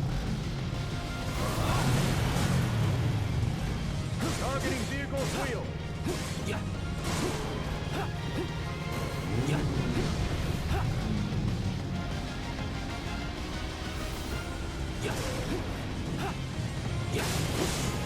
Target acquired.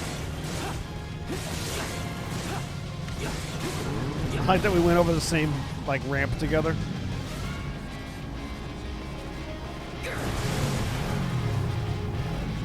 Firing warning shot.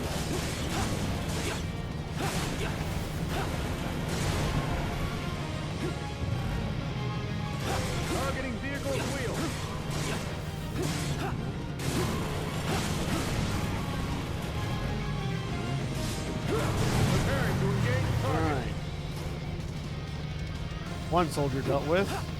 Is there any other? Oh, I think we got all of them.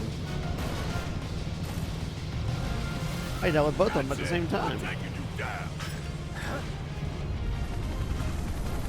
Thank you, Barrett, finally.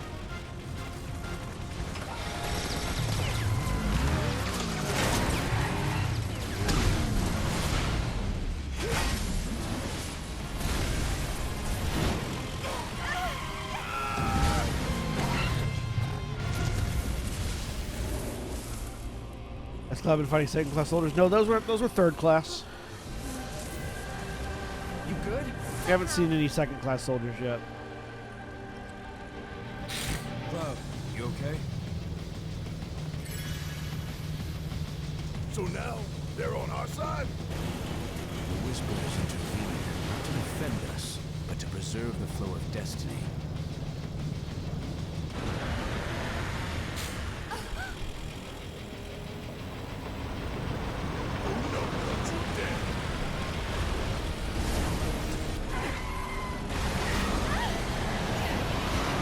It's Motorball! See the piece of shit we're driving here? Says the 300-pound sack of it. Hey!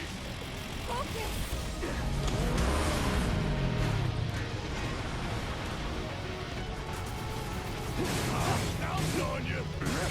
Don't give up now, you guys. I've got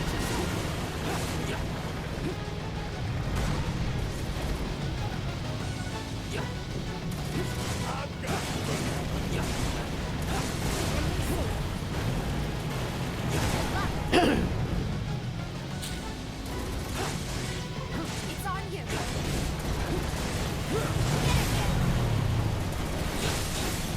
Don't give up now, you guys.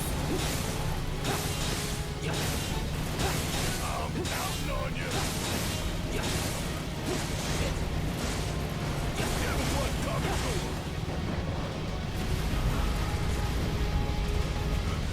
Thought you'd see the last of it. I definitely prefer this to the You can do it. the version of Motorball in the original game. In the original game, Motorball was just a boss fight at the end of a motorcycle minigame, Let's pick up the pace. which wasn't very interesting. You know? You're kinda in a hurry. Man, calm down already. Hang in there, okay? But now it actually like uses the same mechanics as the motorcycle race, Don't give up. and he's got a persistent stagger bar, which is kind of cool. The stagger bar is always consistent. It's just the first person with enough hit points and stagger enough times to it doesn't matter.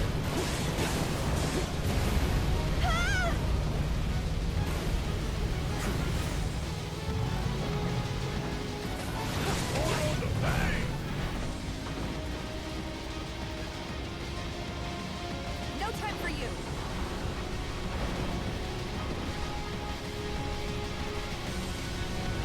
Damn it. Ow, ow, ow, Fight's not over yet! ow. No turning back.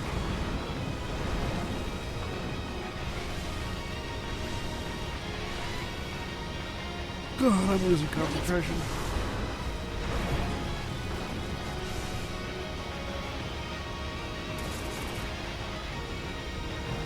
Show me what you can do.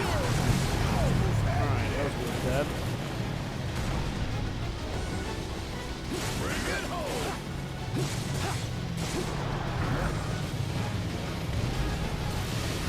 You're kinda in a hurry. Keep up the pressure, okay? One serious asshole! Show me what you can do. Don't give up now, you guys. I'd keep my distance if I were you.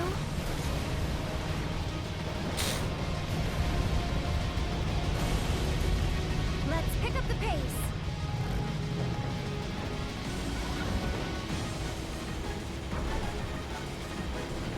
Don't hold back.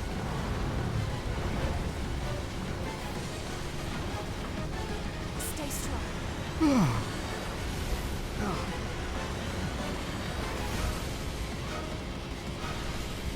I'm not actually tired. I'm just losing focus, and losing focus makes me yawn. Still got some fight in you? Hell yeah! Those three down.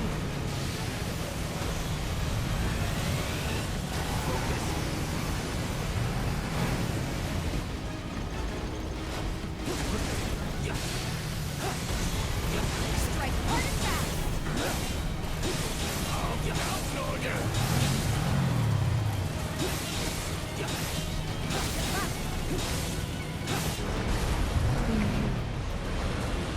Okay, y'all, let's finish him off. Come on!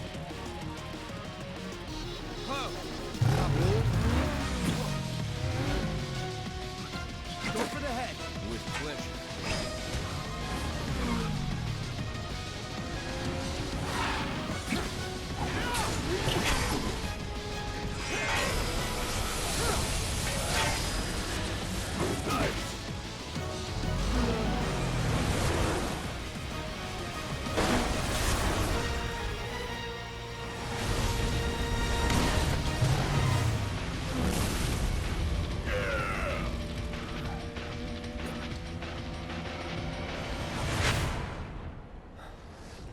Run him over.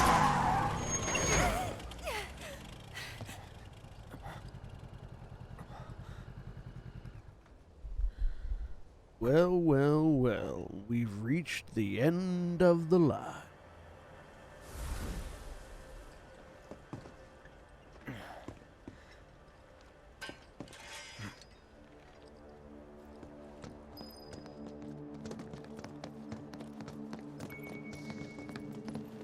All right, here's where we're gonna take our break. Finally. So, yeah, if we're gonna take a break, if you're watching on Twitch, please stay tuned for these commercial messages. It really helps us out a lot.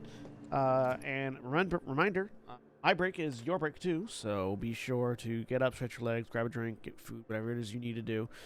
Yeah, we'll be back in just a few minutes. Stay tuned.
Hey everybody, welcome back. So a little science for you. Why, prior to the break, was I yawning?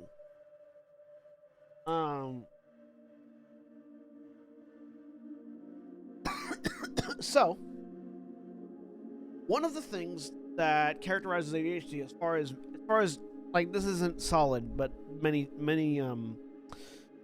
there's a couple of different studies that look into the various chemical defects or chemical imbalances in the brain of an ADHD individual. One of the things, there's a couple of different neurotransmitters that do not produce in quantity in an ADHD brain. Can't think of all the names because several of them are very difficult to pronounce. One of them is dopamine.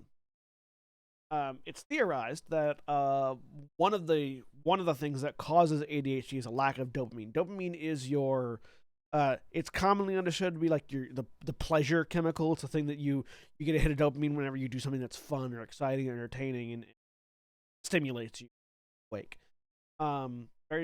It's part of what it does. Anyways, it stimulates you. It's the thing that you use to develop habits. Whenever you do something and you get a hit of dopamine, you do it again, you get more dopamine.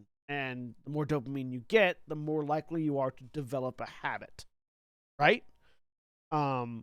It's like if every time you put on your shoes, you got an ice cream cone.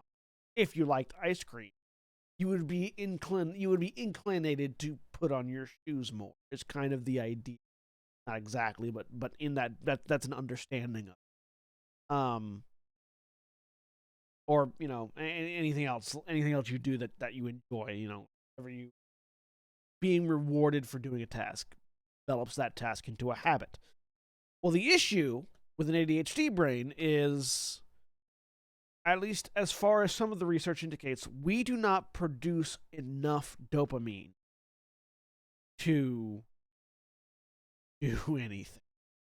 Like, particularly not to produce from all the things that we do. So like, an average individual will produce dopamine whenever they do something, like whenever they complete a task that they set for themselves or things like that. We don't.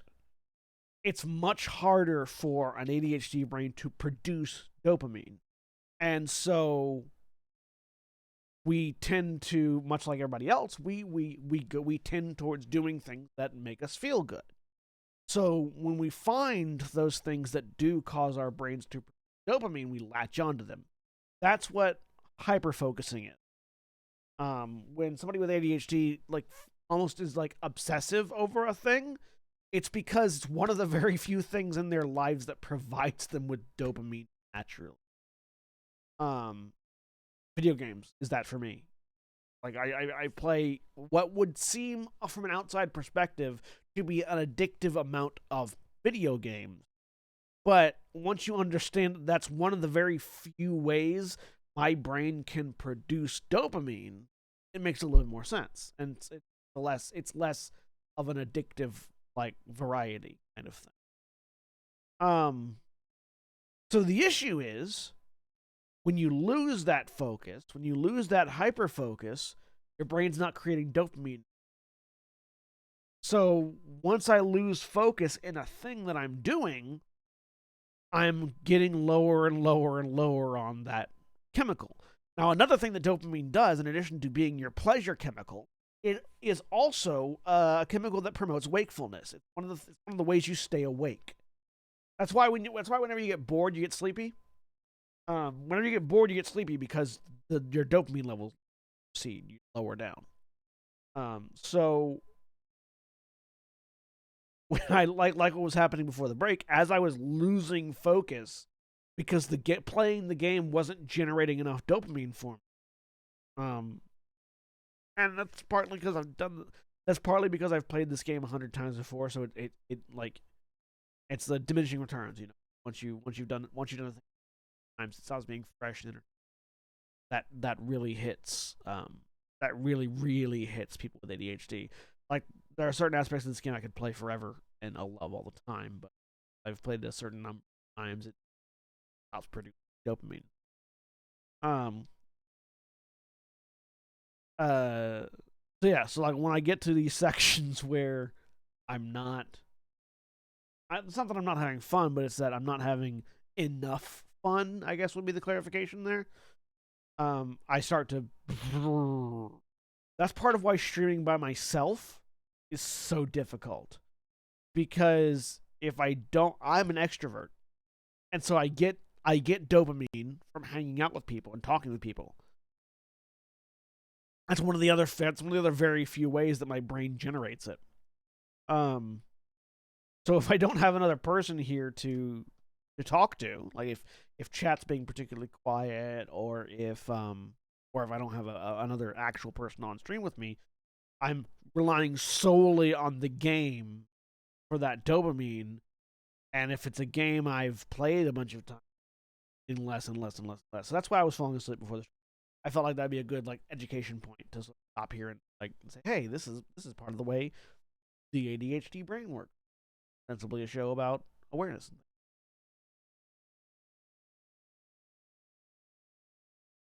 And talking. Talker.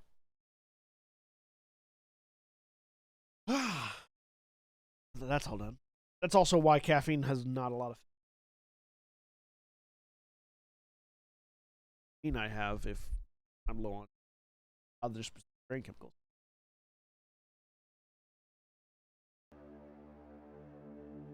That was a really good explanation, I feel, that was viewed only by a very few people. Probably not a lot. But if you're watching on YouTube, comment dopamine. Just to let me know you made it this far.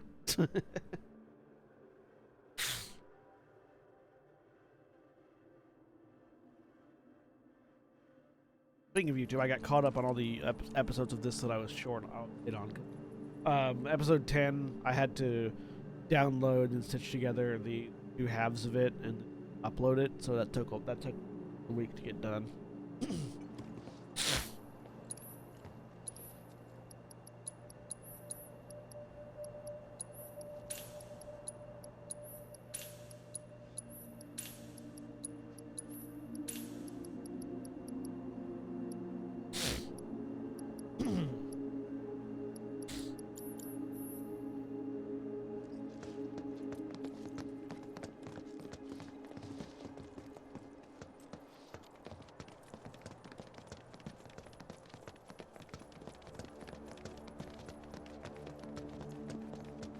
Alright, well, if we're to follow the path of the original narrative, this is where we exit Midgard.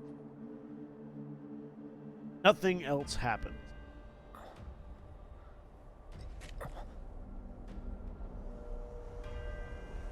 Nothing else happens.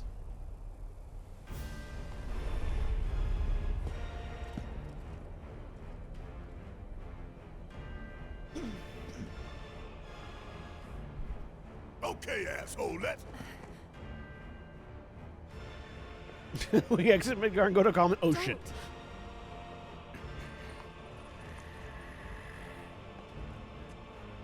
And you're wrong.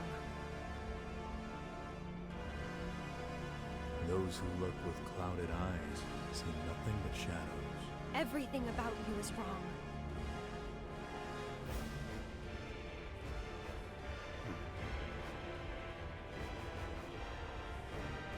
All born are bound to her. Should this world be unmade, so too shall her children. The world won't end today. But you will.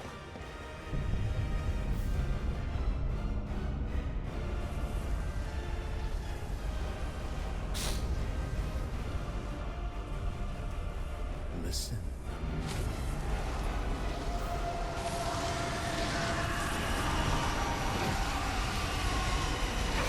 Spoilers! Destiny comes.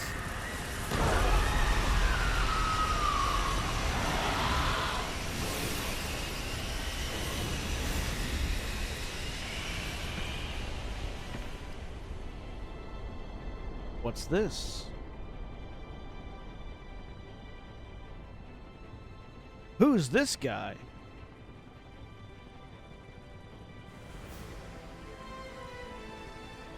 Who's this handsome We fella? drag our asses all this way. This is the welcome we get. Someone named Zach.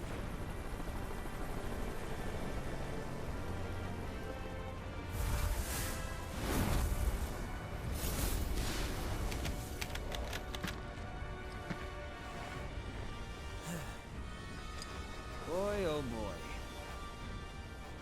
The price of freedom is steep.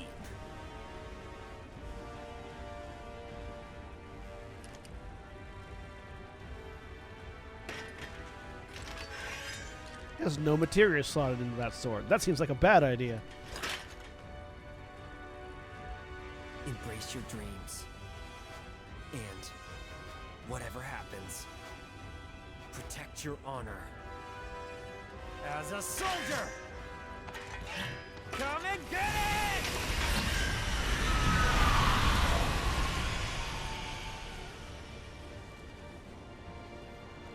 That's a lot of Shinra bitches. It was a lot of Shinra bitches. NBD just slicing a hole open in reality.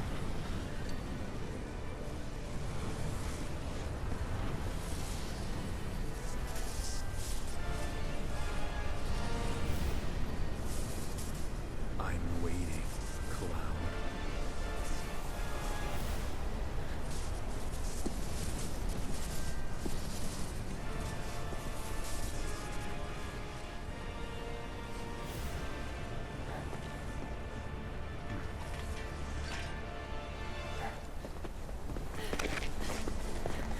This is the point of no return. I mean, I know that mechanically, but what are you talking about, Era?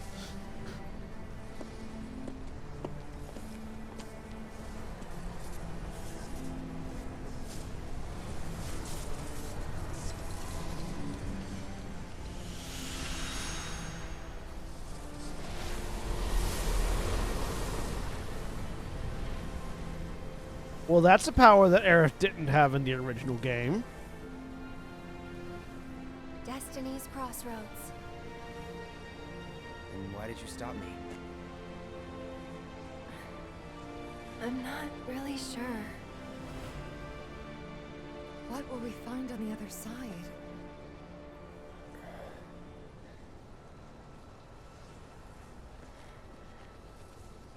Freedom.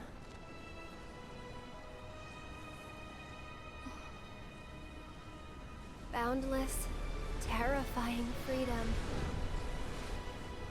Like a great, never-ending sky.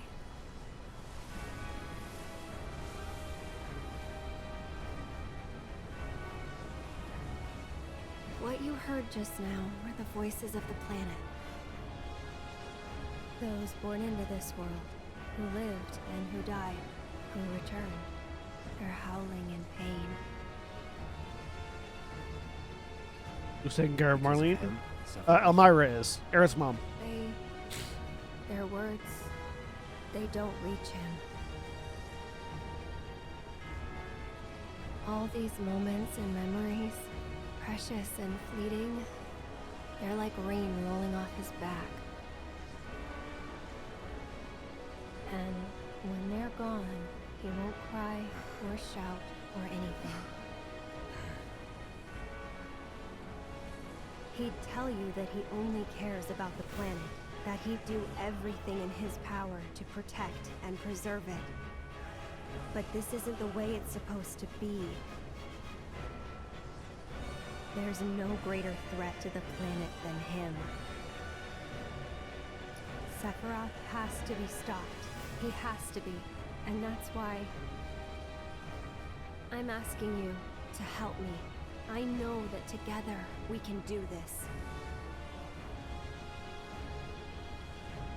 But if we do,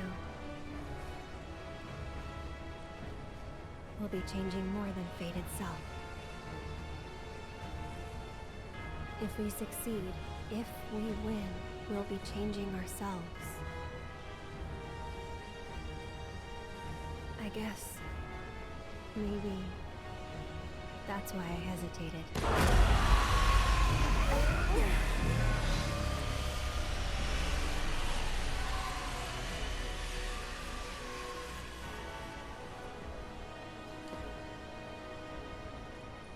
Yeah, so this is where we You said learned it the He has to be stopped. the green staticky thing that's been happening throughout the Frankly, game I've heard enough howling wasn't for a long Genova. time. She just confirmed that that's the voice of the planet, not the voice of Genova. Okay. When you cross the barrier of whisper strange and terrible things may be waiting on the other side. Before making the leap, make sure your party is well rested and well stocked. Okay. So. Explanation time. Sit back. Joy. Here we go. So. This is where I can do my breakdown. First of all, the thing you need to realize is that all the green, like all of the green staticky filter migraines that Cloud has been having throughout this game are initially attributed to Sephiroth and Genova, but Aerith just confirmed right there that that's the voice of the planet. So why would the voice of the planet be, talking to Cloud, and why would it be producing Sephiroth various places? So this is spoilers for the original Final Fantasy VII, which we've done some bits and pieces of spoilers throughout the show, but this is where I'm gonna be spoiling the entire thing. So if you don't want to spoil it, skip forward in this video to whenever I start actually getting back to whenever I actually start getting back to the gameplay. Because once I unpause, I will stop talking about spoilers. In the original Final Fantasy VII, Aerith dies. Sephiroth kills her. And when she dies, she returns to the planet. Now, the Promised Land that Shinra is looking for is not actually a physical place. The Promised Land of the Cetra and the Ancients is when they die, they return to the planet, but they return so conscious. They are aware. They go to a place within the life stream, which is the thing that sustains the planet, kind of like heaven, I guess, where they are fully aware of themselves still. So they don't really die when they return to the planet. It's implied that it requires some level of attunement to the planet to do this, but Aerith gets there. After Aerith dies, she gets to the Promised Land and is able to reach back to the land of the living from there and influence events. We see this throughout the Final Fantasy VII canon, particularly in Advent Children, but even later on in Final Fantasy VII, the original, you see Aerith influencing the game or influencing the narrative from beyond death. Because when she dies, she pulls an Obi-Wan. She becomes more powerful than you could possibly imagine after she dies. At the end of Final Fantasy VII, Sephiroth achieves his goal. Because what Sephiroth wants to do is merge with Genova and all the remaining Genova cells and clones of him that have been made and reform himself into Genova and then take over the planet. He succeeds at reforming himself into Genova, but Cloud kills him. At that point, he is so much whatever the species Genova is, he has become so much of this parasite that he tunnels into the life stream. And in the life stream, he and Cloud have one last fight.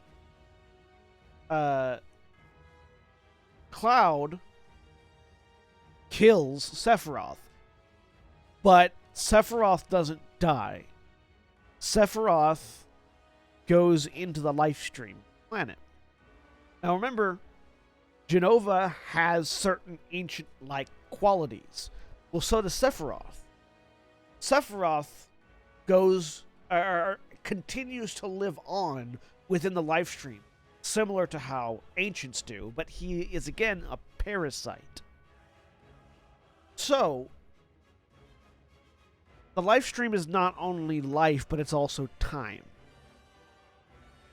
The crux of the Final Fantasy VII Remake narrative up to this point is that Sephiroth traveled the Lifestream back in time to get to a point where he could start influencing things again.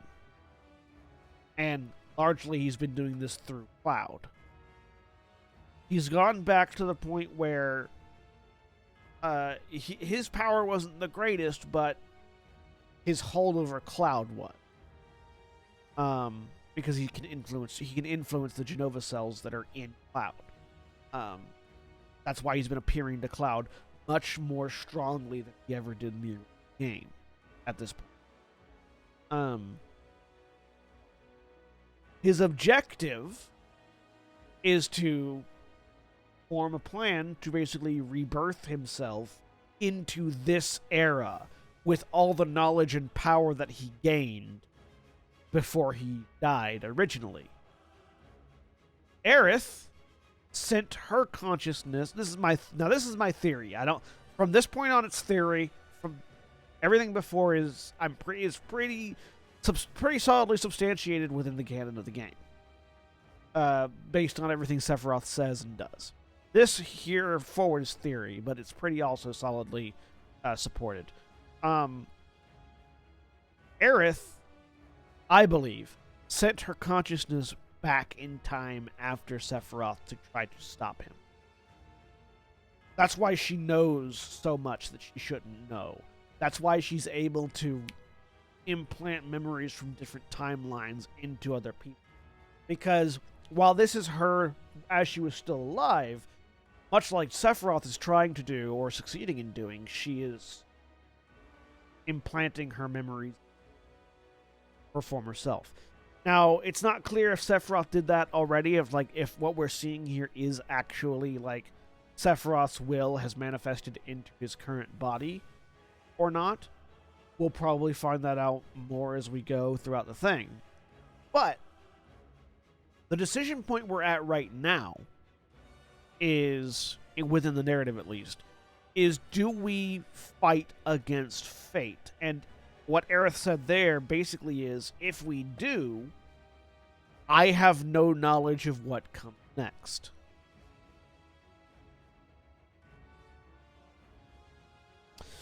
So Cloud is not a normal soldier. Cloud, again, further spoilers for the original Final Fantasy VII, Cloud was never in Soldier. Cloud failed out.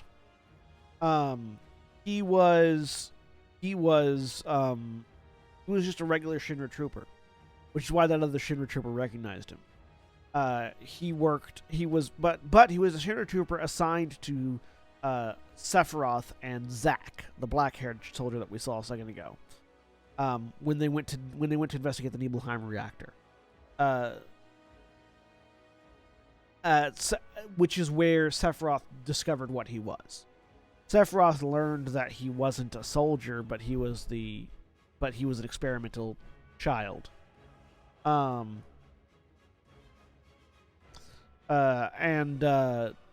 When he learns this, he basically goes mad and loses his humanity. He decides that, well, if I'm a monster, I'm going to do what I do, and I'm going to follow Jenova's footpath. This results in him near fatally wounding Tifa, who doesn't know that Cloud's there at the time, which drives Cloud into a rage. And he picks up Zack's Buster Sword, and Zack, who had already been defeated by Sephiroth, and rushes to fight Sephiroth, who impales him. But Cloud's anger basically lets him fling Sephiroth into the Lifestream. kills him. Then Hojo finds Cloud, experiments on him and Zack, and basically turns Cloud into a Sephiroth clone. Much like all the guys with black cloaks and number tattoos are all Sephiroth clones. They're clones of Sephiroth in an attempt to recreate Sephiroth after he died. Cloud is the only successful one, kind of. Zack was a soldier first class, but he was not the original wielder of the Buster Sword. The original wielder of the Buster Sword, I talked about this earlier when I talked about Type G and Type S soldiers.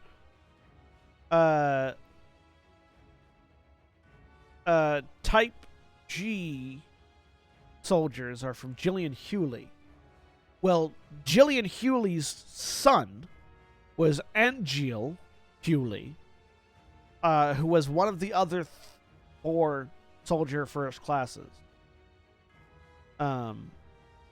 Angeal was the successful result of the Project G experiments. Angeal was basically a proto-Sephiroth. And Angeal is the original owner of the Buster Sword. Angeal passed the Buster Sword to Zack during the events of Crisis Core. Which is when Zack, which is the game in which Zack becomes a soldier first class. The 3 soldier first class aside from Zack Fair are Angeal Hewley, Genesis Rhapsodos, and Sephiroth. Crisis Core is actually a very good game. I intend to play it at some point. I want to play all the Final Fantasy VII games on stream, but yeah. So Cloud kills Sephiroth, which is basically what's made Sephiroth sort of attached to him emotionally. Hojo finds Cloud, experiments on him, turns him into a Sephiroth clone. Zack breaks free and steals Cloud away from the research facility and books it to Midgar, which is the end result of what we see there. Once they get to Midgar, Zack gets gunned down by Shinra troops trying to defend Cloud, but he manages to destroy all of the Shinra troops before he dies. So Cloud is there, catatonic, when Zack dies. And as Zack dies, Cloud imprints Zack's life upon himself. So he, over the course of the next few days, as he slowly builds himself back together, puts himself back together thanks to the Genova cells in him, he basically takes everything he knows about Zack and everything that he remembers about Zack and everything that he idealized about Zack and the soldiers the first class soldiers, and psychoactively rewrites his own brain and memories to deal with the trauma. The thing that happens to Cloud isn't actually a result of the Genova cells. It's a result of his own. It's his own mind trying to stitch itself back together after having been so thoroughly broken by the events of Nibelheim.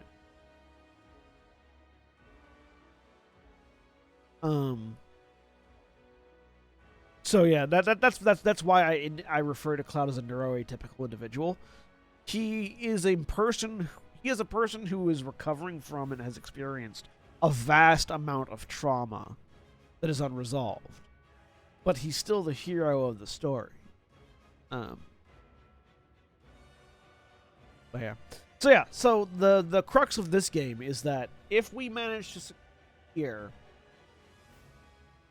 Aerith doesn't know what comes next.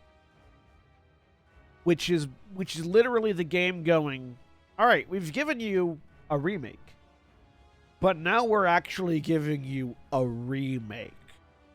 The universe itself is being remade within the context of the story, so that if we succeed here in this next battle, there are no limitations.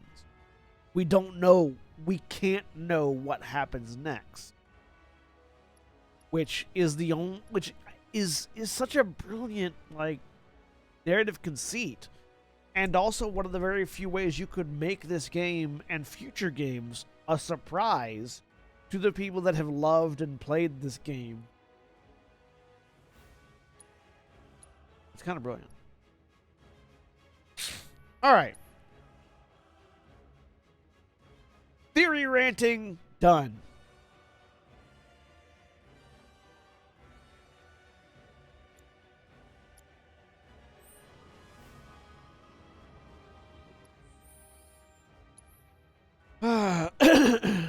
So I need to remove my elemental material.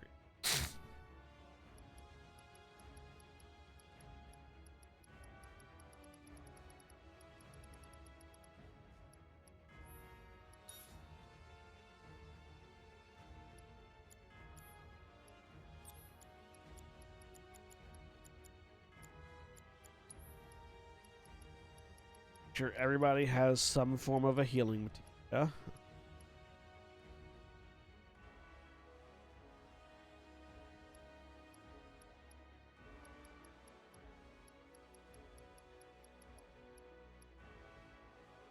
Yeah, the remake is literally remaking the in-game universe. Yeah, under the auspices of Sephiroth and Aerith. Thanks to the influence of Sephiroth and Aerith, everything that we know about the rest of the game out the window. It might have they've given themselves carte blanche to take the narrative in any direction they want, different from the original game. But contextualizing it within the universe, rather than just saying, hey, we're remaking this game however we want. Which I think is probably one of the very few ways to satisfy some of the hardcore fans. Like, there's obviously a sect of hardcore fans that will not be satisfied no matter what, because they didn't get literally just the original game upscaled. But for certain fans like me, it's a brilliant way to sort of reinvigorate the game and the narrative.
I believe we're ready.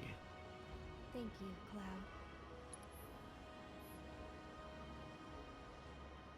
Ready? Never tried to challenge destiny. This could well be her last line of defense. It won't be easy.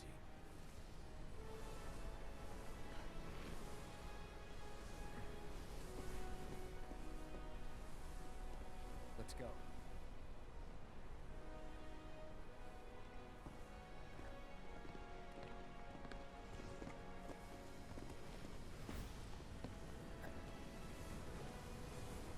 God, I can't wait for part 2 of this game to come out.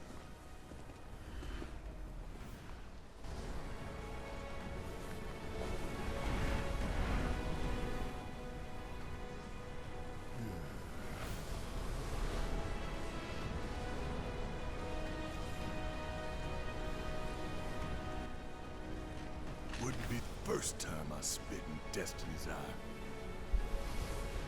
Whether you can see the scenes or you can't, doesn't change that she's always trying to have it her way.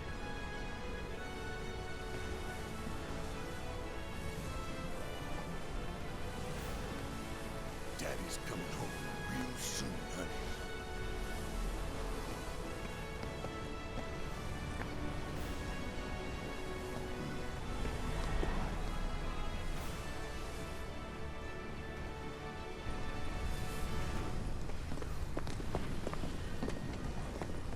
We are now beyond Final Fantasy VII. Now we're solely in Remake.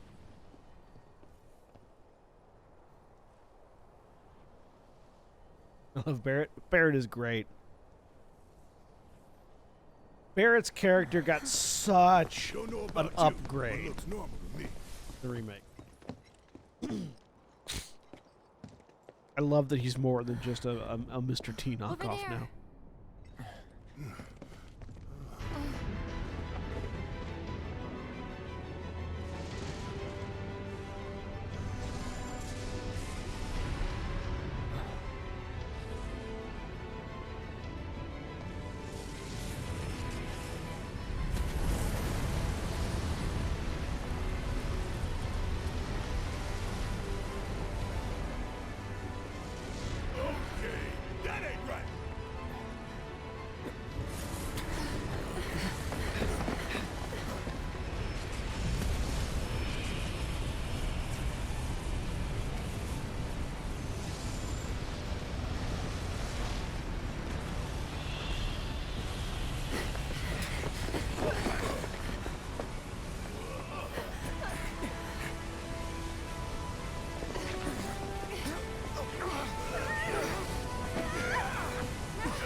Looks like it's time to fight God!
You can definitely see where Tetsuya Nomura's design is influencing this game.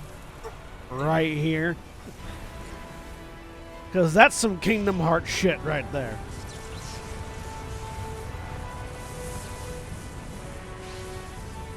Not that it's bad, I love Kingdom Hearts, but like, this is very Kingdom Hearts.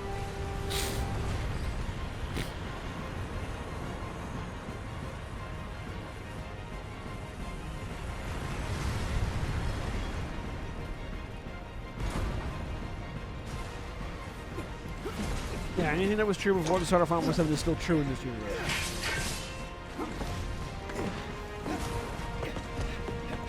Sephiroth's body is still where it is. The only things that are different are Sephiroth's mind and Aerith's mind from before the Final Fantasy.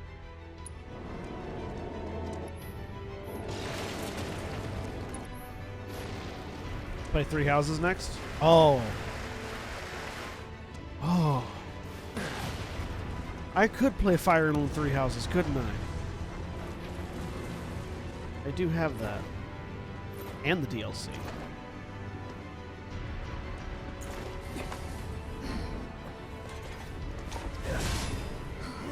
You're alive!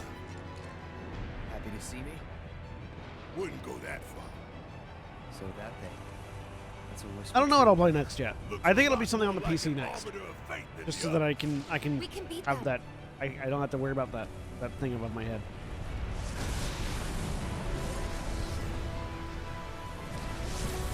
I might play Crisis Core next, actually. Because I do have that remastered and on my PC. Bring it on! The roof.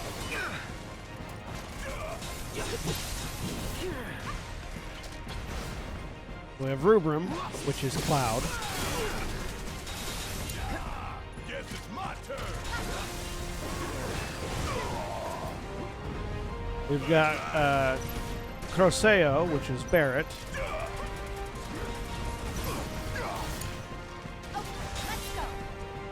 Actually, no, sorry, Croseo is Tifa. We've got Azure, which is Barrett. Yeah. Or Verity, which is Barrett.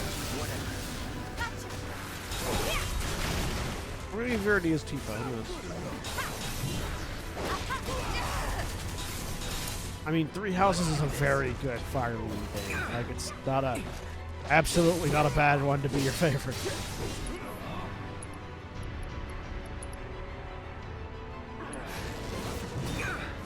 Hope you're ready.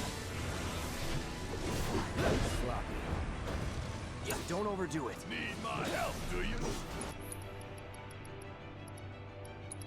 Come on, it asshole! Correction.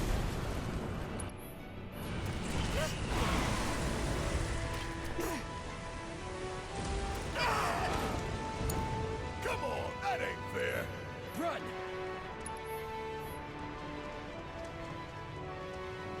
We gotta go!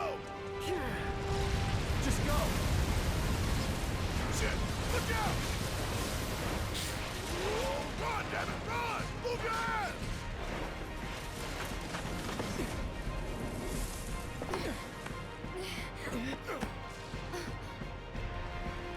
Crocaeus.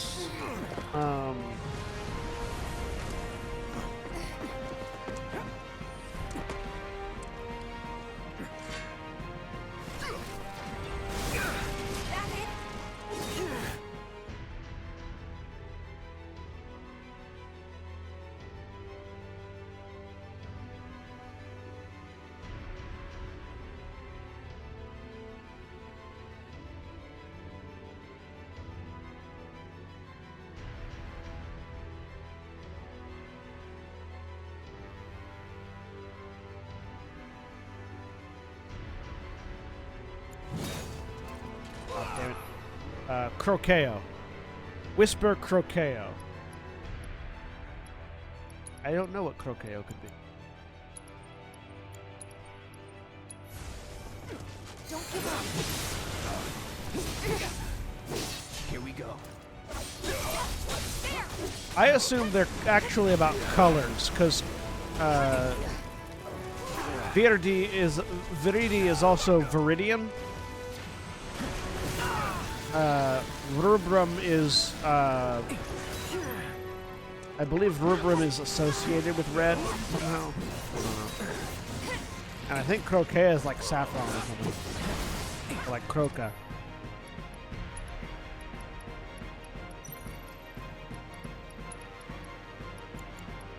But I mean, these things all have double meanings, right? Oh, I should probably assess them, shouldn't I? I got your number. Whisper Rubrum, an entity from a future timeline that has manifested in the present day. Crocea saffron? Yeah. That's the colors.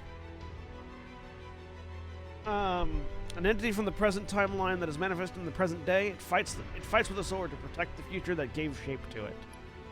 An entity from the future timeline that has manifested in the present day. It fights barehanded to... Oh, so Viridi is Tifa. Fights barehanded to protect the future that gave shape to it. And from a future timeline that is manifested in the present day. It fights with guns to protect the future that gave shape to it. So these are all... These three are the essences of Cloud, Tifa, and Barrett from the original game. Like, this is sort of like their end forms, kind of. Whisper Harbinger. An accretion of whispers, the so-called arbiters of fate. The creatures appear when someone tries to alter destiny's course. They are connected to all threads of time and space that shape the planet's fate. Literally fighting against the past game. Like, the Whisper Harbinger is the incarnation of the original game. If we lose, you play Final Fantasy VII again. If you win, you get a new game.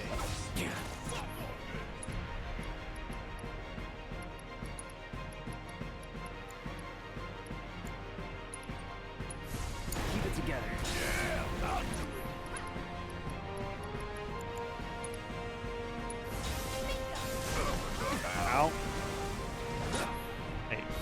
not? Could you not?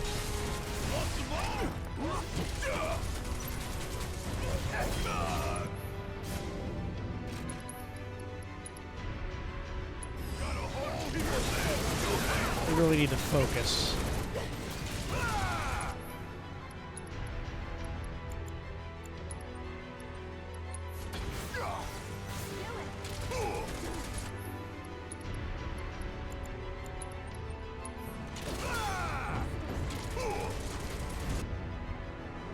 Intercession. Damn it! We gotta get out of here now!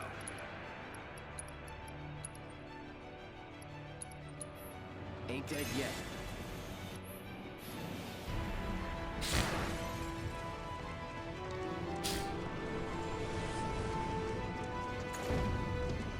Alright, that big fucking harbinger bastard needs to stop.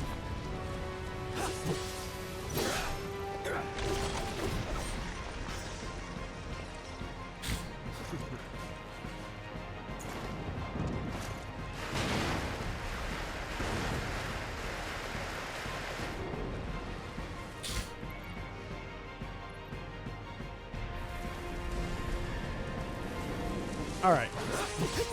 Now we've got just the one to fight.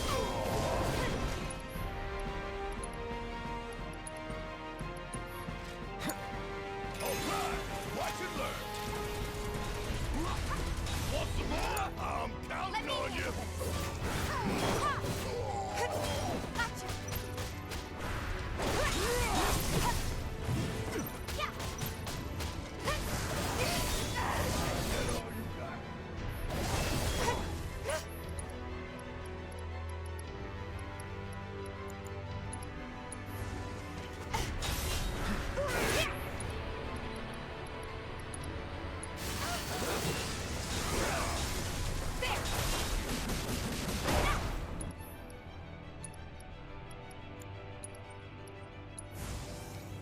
Don't give up. Let's do this.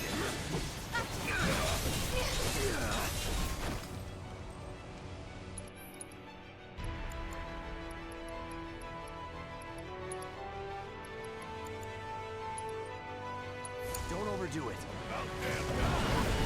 Golden opportunity right here.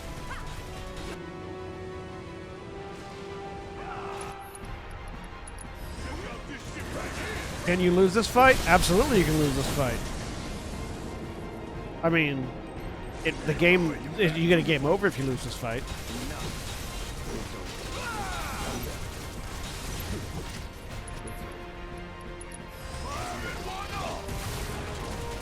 Look at what's happening in the upper corner there.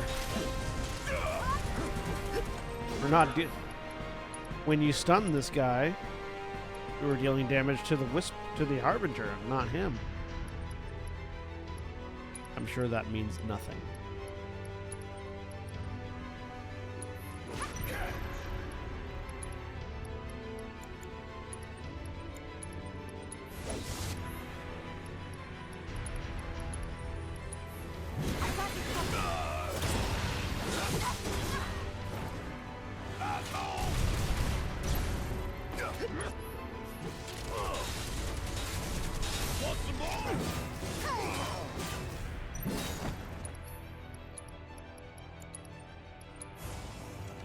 Stay strong.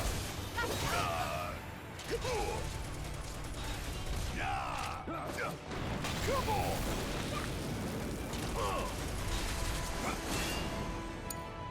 Okay, let's go. Still here. All right.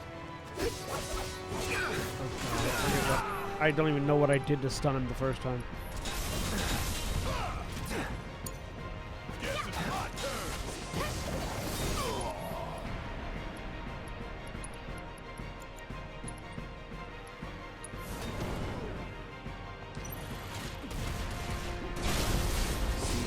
Oh, I injured him. That's what I did.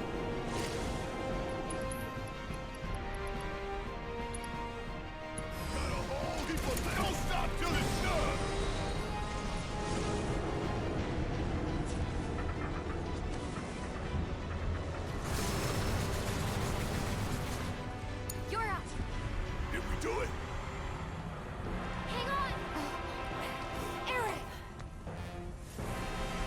Well, thank God, a proper healer, finally.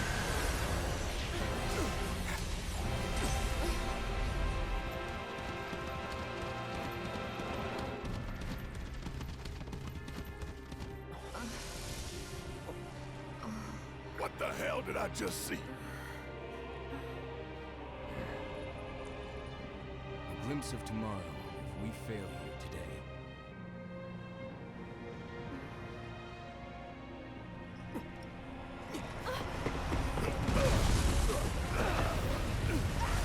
So yeah, Red 13 just sort of spelled it out right there. You lose this fight, you get how it should have happened.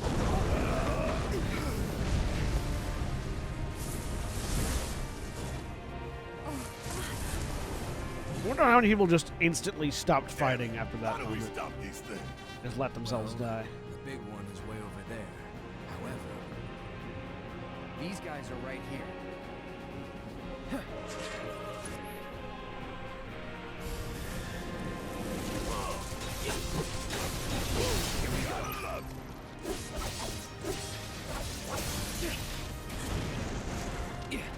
God, now we've lost our second best healer.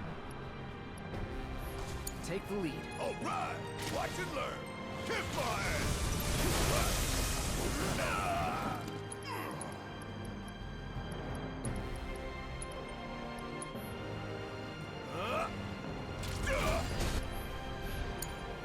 My turn.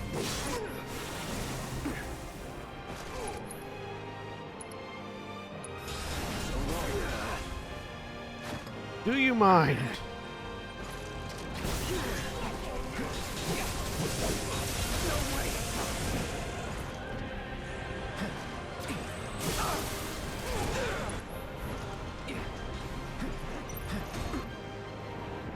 Correction.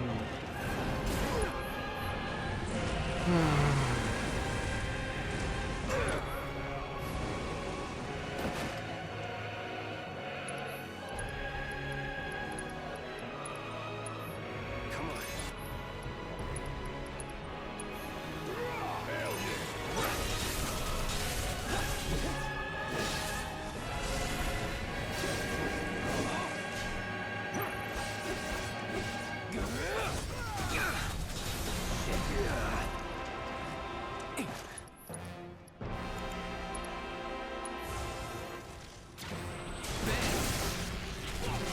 Oh God, she's healed by lightning. Well, you know that now. Did I know that already? Hang on. Did I forget it? Too bad. Absorbs wind. Wait. I hit you with lightning. How'd you absorb wind? Oh no, Crokeo absorbs wind. Oh, I see. Crokeo absorbs wind, Viridi absorbs lightning. Fuck.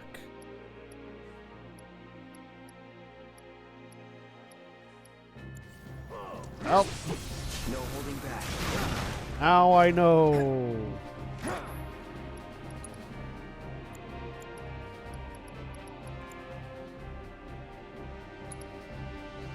No, you don't absorb poison. All right.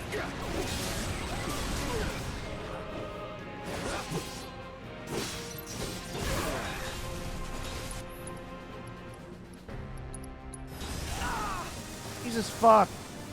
Would you please stop knocking me out of my abilities? Now, here we go.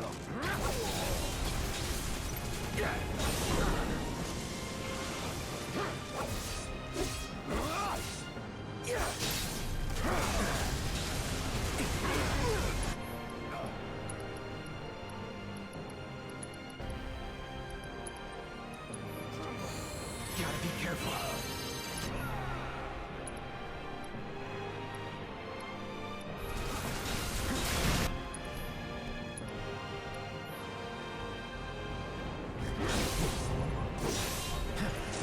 Get ready.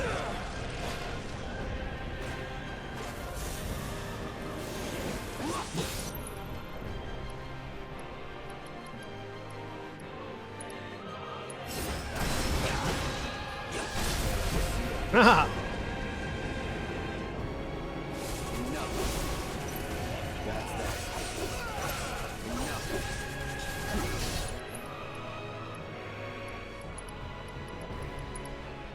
It's over. Keep it up. Beardy defeated.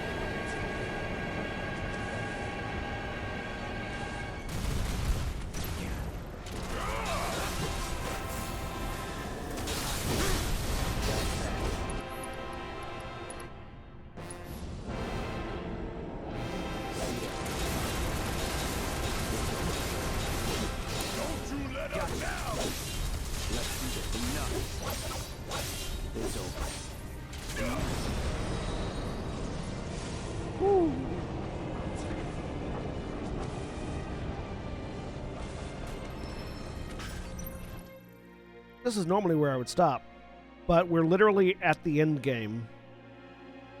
So rather than play this game for 30 minutes tomorrow, we're just going to beat it today.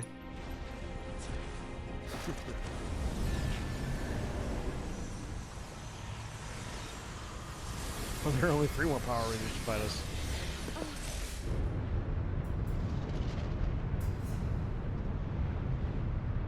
This can't be our future.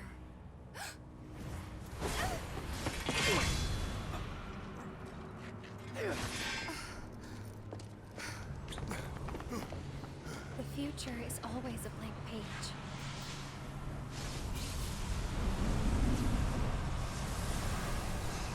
Them again?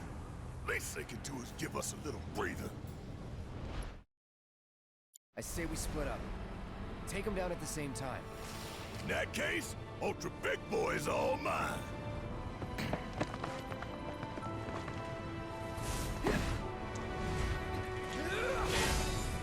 Bring it on, bitch.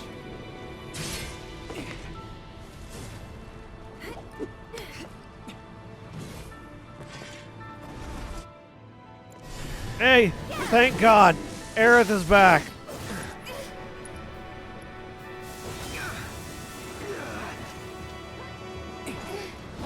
Aerith, help.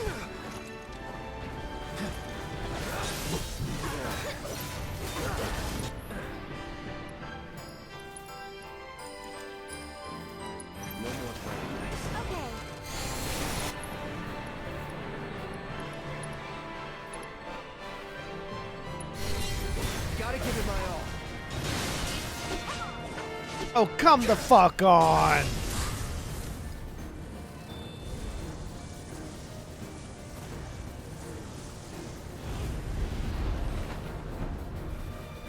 I should have hit refocus. Let's do this. Whisper Bahamut. You know, the very fun thing you get to do with this fight on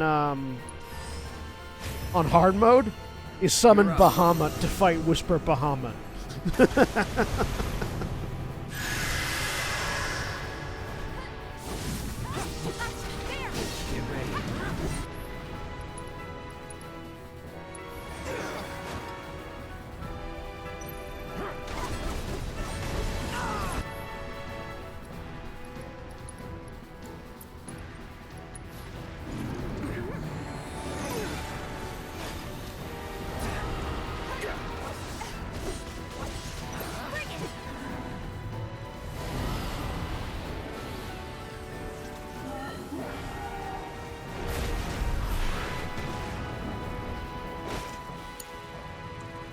Come on.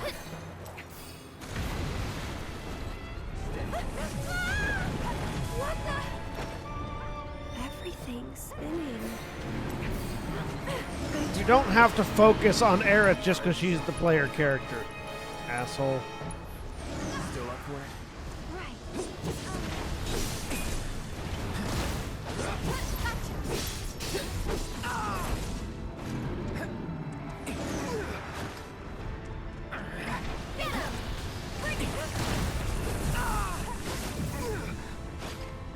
Now, look. Let me handle this. I've got you covered. Aerith, you really need to move the fuck out of that way.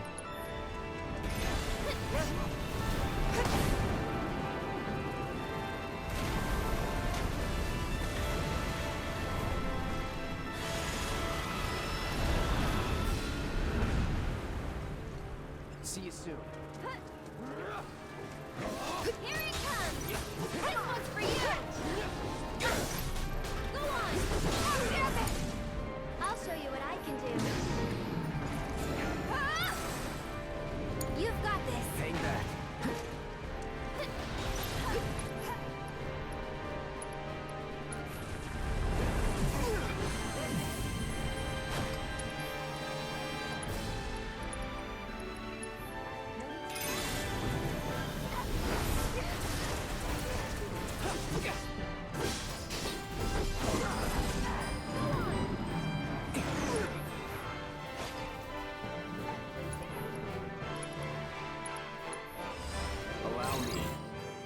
Bahamut as formed by the coalescence of three whispers, Rubrum, Verity, and Krokia.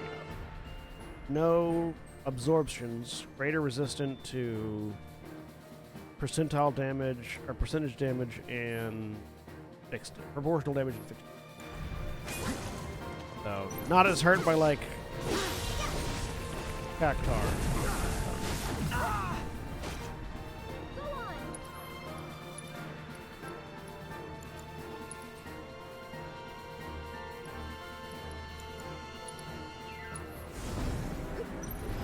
Not immune to that.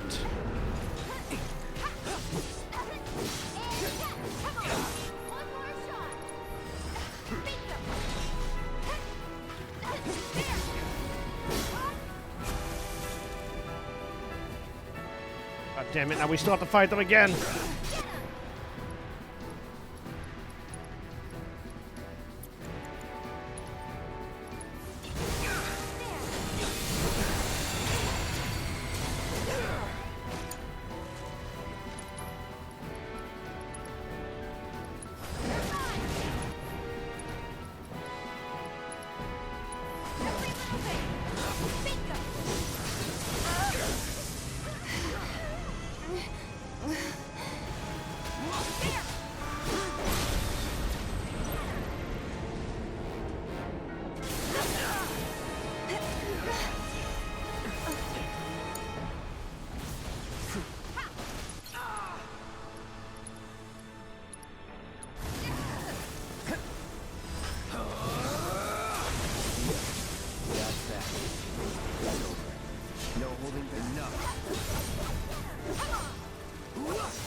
Let's do this.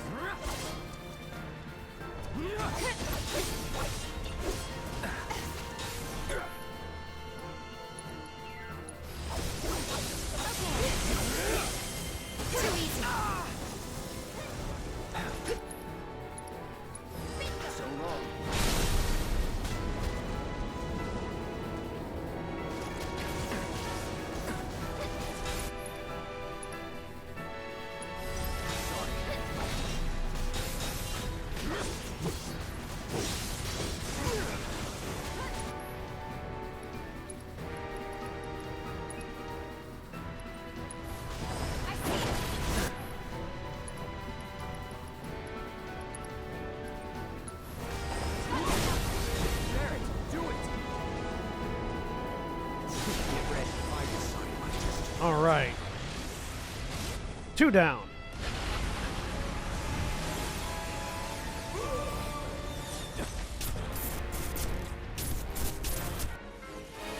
So we're getting bits and flashes of the original Final Fantasy VII cutscenes every time we injure it. We did it! Right.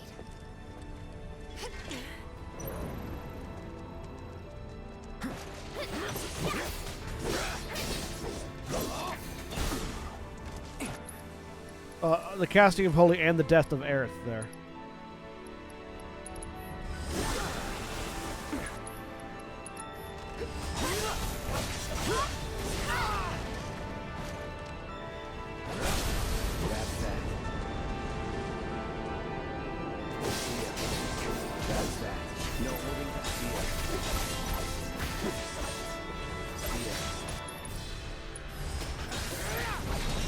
Now! I'm gonna show you what Avalanche is made of!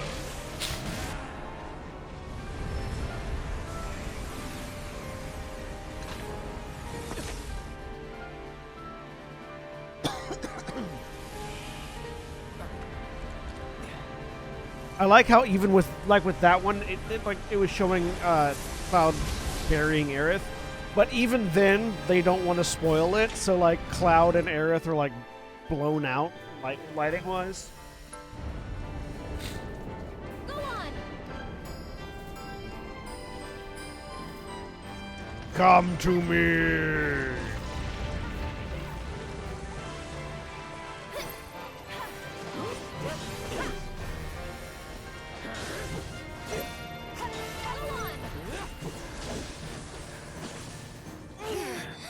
Pay attention.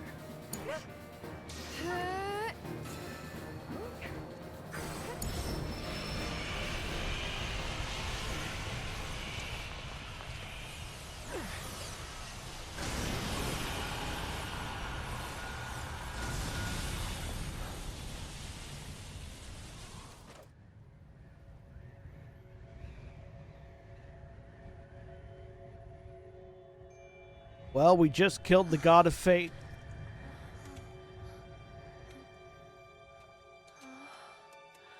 Where are we? Yeah. Bet you didn't see that one coming. Be the quippy one-liner if this is the 90s action film.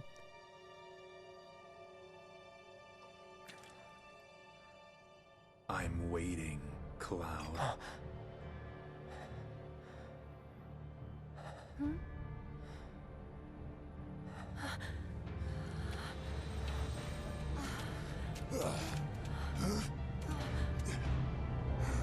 What the hell is this? This is...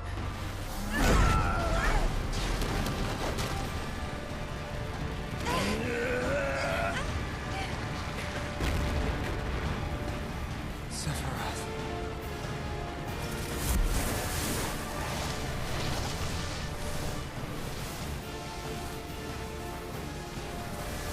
Yeah, so Sephiroth needed us to kill the Arbiter of Fate so he could win. Because if he didn't kill the Arbiter of Fate, he'd lose.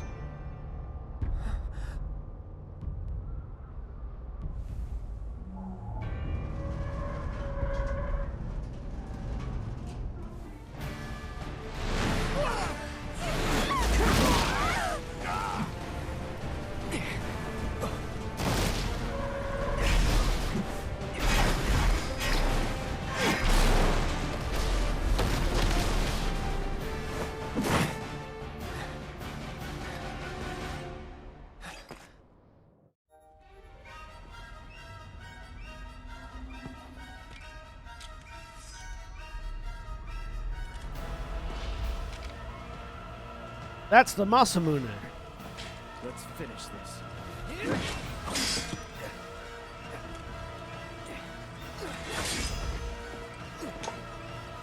Fate is not to be taken lightly, Cloud. Shut up! Here we go. Do you dream of me? I see you.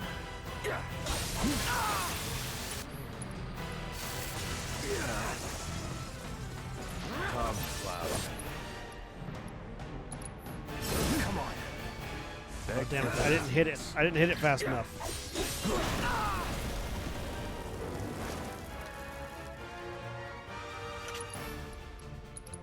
I'm waiting. All right. Enjoy. Have we forgotten already?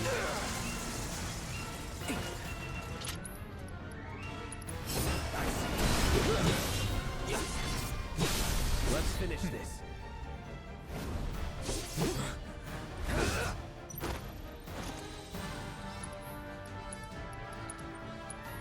Let's try that again. No holding back. The planet will Yeah, clean. he's. Yeah, well. Another small spoiler from the original Final Fantasy VII. Sephiroth from... So, every time we see Sephiroth in the original Final Fantasy VII until the end, after he's revived and we're actually fighting, like, his angel form, is not actually Sephiroth. It's Sephiroth projecting his will through the life stream and out of the planet. So this is the consciousness of the Sephiroth from the old game in the body of the Sephiroth in the new of the Sephiroth in this timeline, projecting his will to manifest it. Well, no. Each of those that we fight previously is Sephiroth leaving a piece of Genova behind, and we fight a piece of Genova. We don't actually fight a physical form ever. He fucks us up with his mind alone the entire Final Fantasy VII. This is his mind. This is a mental projection of Sephiroth that we're fighting.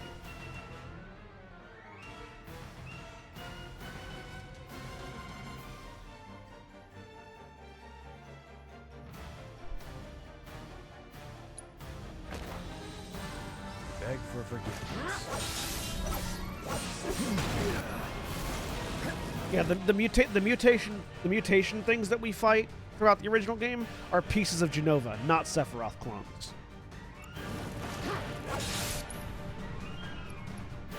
We don't actually ever fight a Sephiroth. I don't think. Yeah, we don't actually ever fight a Sephiroth clone in the original game.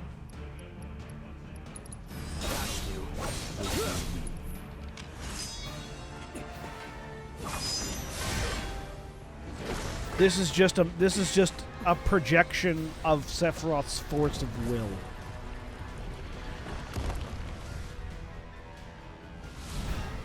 Also, we're in like sort of a, I believe we're in sort of a liminal space as well here, Did you miss me? which is part of why he's able to do magic things without Really? materia. He's tough. Yeah, so what? Screw him. Enjoy. Let's do this.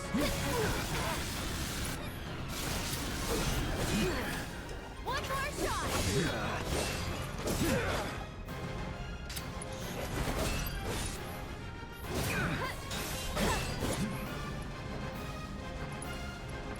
Gotta be careful. I'm waiting.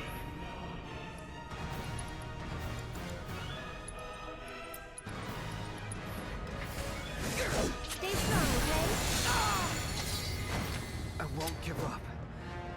Yeah, because this is the space beyond the door that we walked through.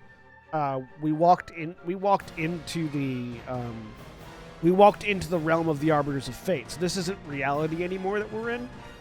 And in addition to it being sort of a liminal space that Sephiroth is inhabiting with his will, he also just ate the Arbiter of Fate and all the Whispers. So he has mastery over this realm, which is why he could conjure that illusion of meteor earlier. Beg for forgiveness. We're in a realm of his control. Very similar to the end of the original Final Fantasy VII, where we fight him in the life stream.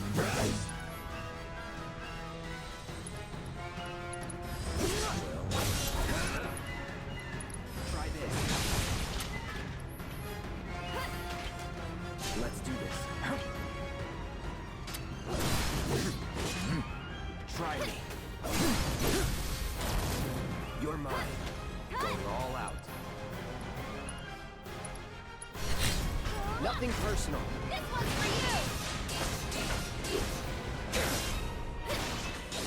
I should probably have refocused there instead of Ascension, but I really wanted to hit him with Ascension. That was something. Shit.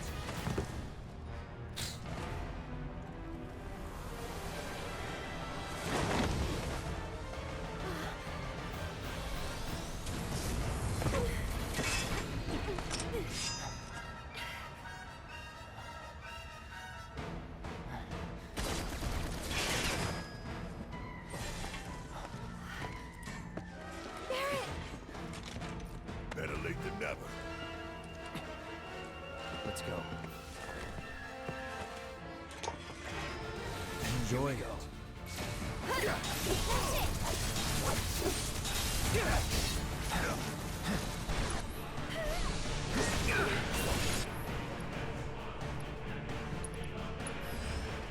I'll take care of you.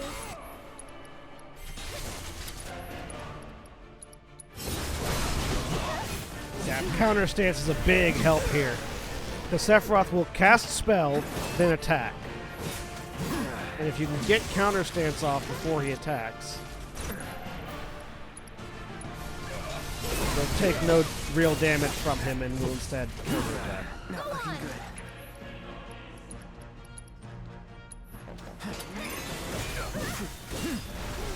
Last one.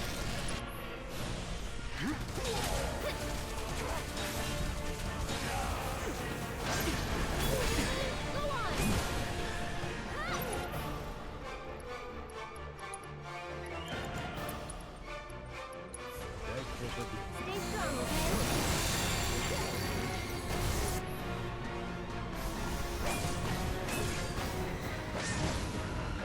Sephiroth is a badass. Yeah, not only is Sephiroth the badass, he's a badass using only his mind right now. Do your thing. That's why I like Sephiroth as a villain. Because you never actually fight his physical form, ever. Like, until the very end of the game. Everything is just fragments of his will alone.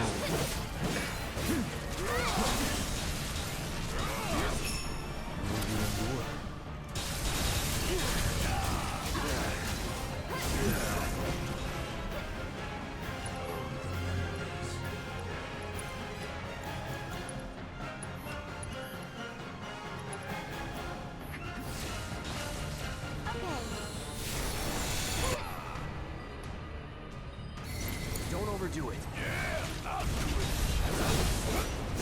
Damn it! Bring it home! Let's do this.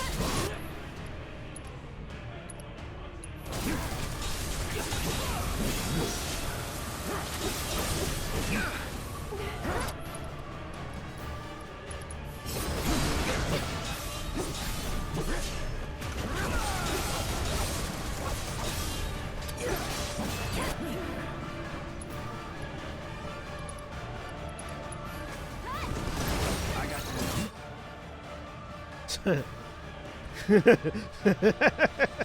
Unable to read. Unable to read. I'll end this. Let's dance, asshole. It's on now. Which is part of why I believe, you know, that's kind of in support of my statement that this is just a projection of Sephiroth. Assess has never failed to read anything before. But it's not reading Cloud. Like, it even read the Arbiters of Fate. But it's not reading Sephiroth because Sephiroth isn't here.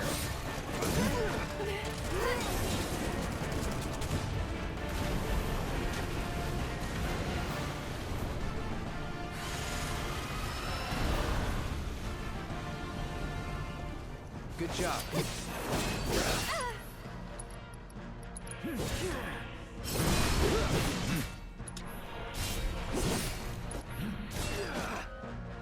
Beg for forgiveness.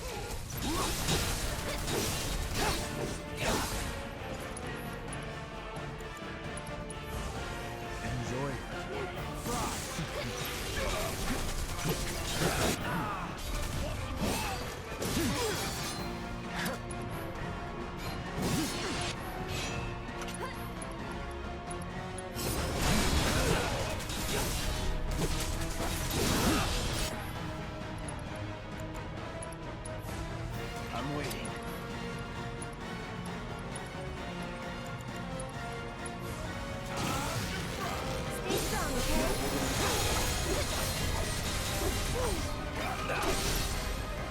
You're done. One more shot.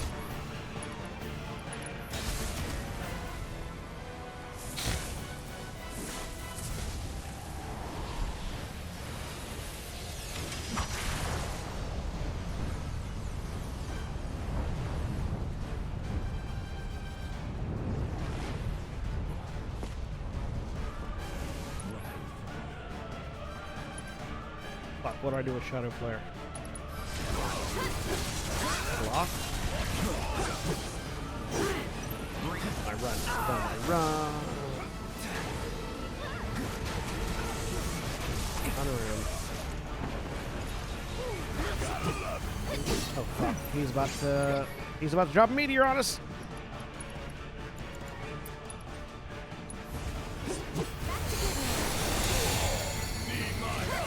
As he counts down, basically he counts down until he kills us. So as he floats up and says a number, if that gets to 0, we die. Go on. Or at least something very, very bad happens. I'm coming. Taking over. 8.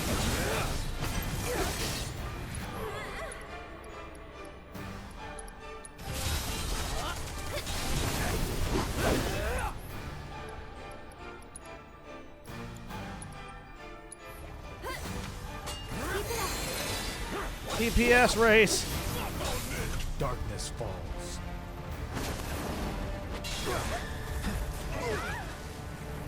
I won't give up. Yeah, I'll do it. 7.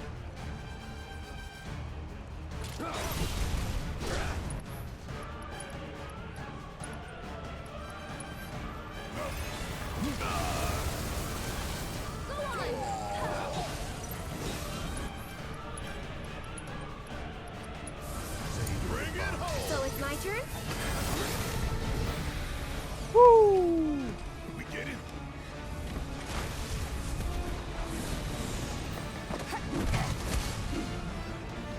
Tifa! About time you showed.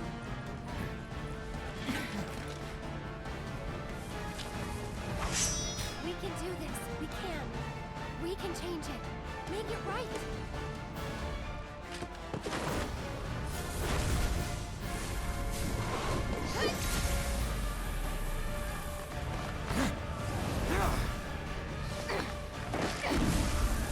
Cloud!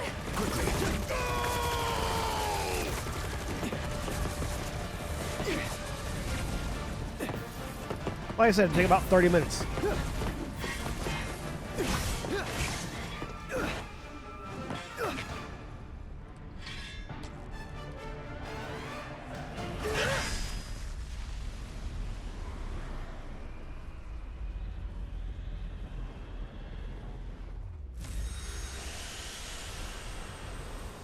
Alright, well, we defeated Sephiroth's projection.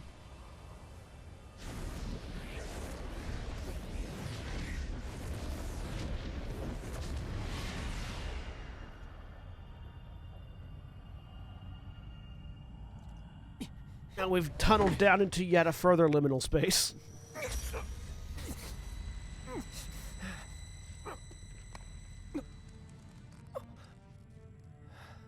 Careful now. That which lies ahead does not yet exist.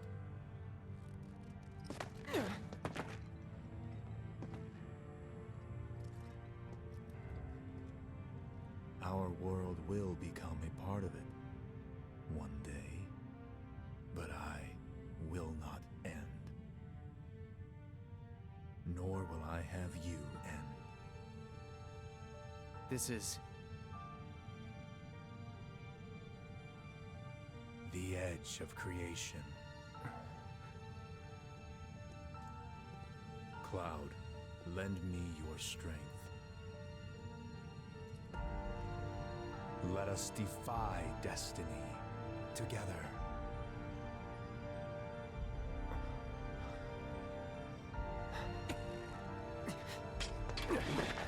Never.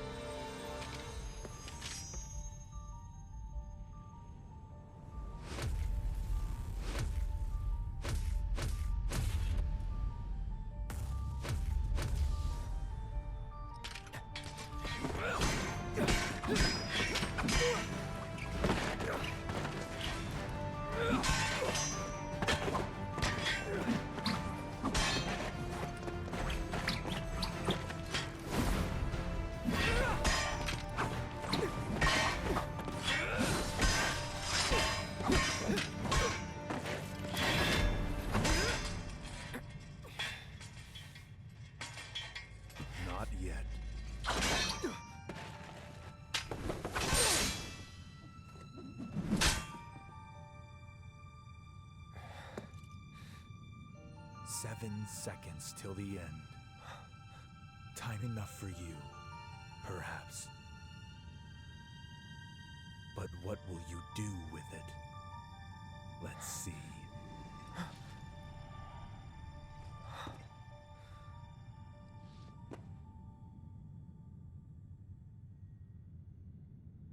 So that's a reference. In the original Final Fantasy VII, the time it takes for Sephiroth to descend from the ceiling and impale Aerith on his sword is Mr. 7 Vice seconds. President.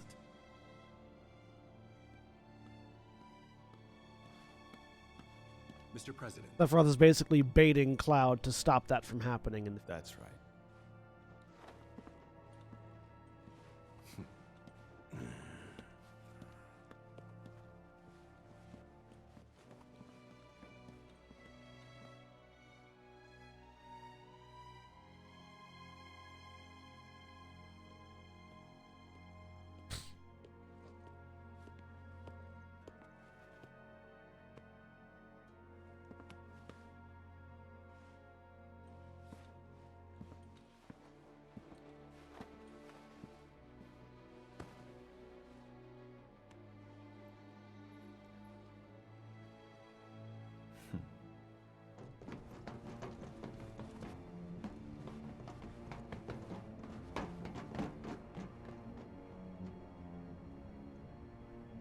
So we've beaten fate. We've destroyed destiny. We've destroyed the destiny that would say that this game has to go along the same lines as the last time this tale was told.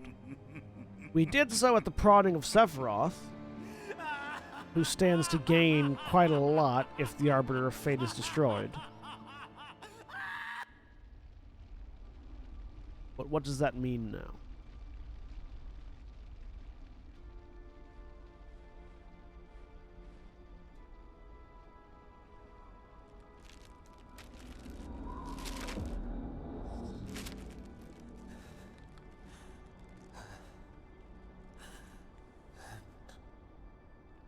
Wait. Was that all of them? So Zack's still alive. That's different.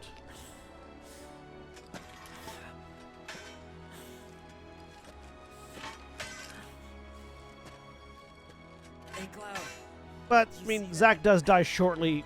Zack, this is where Zack should die. He looks like he's just about dead, so... Let's see what happens.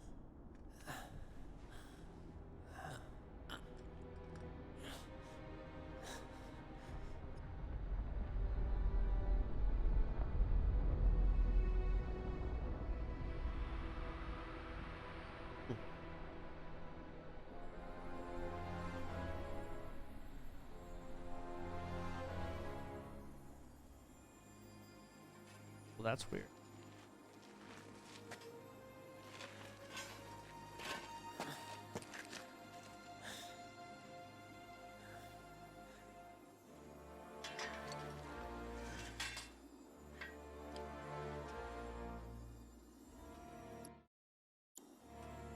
Pause. If we ever get another good shot of sectors of the plates.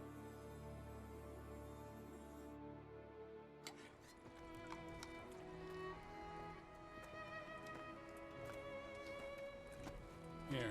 Thank you.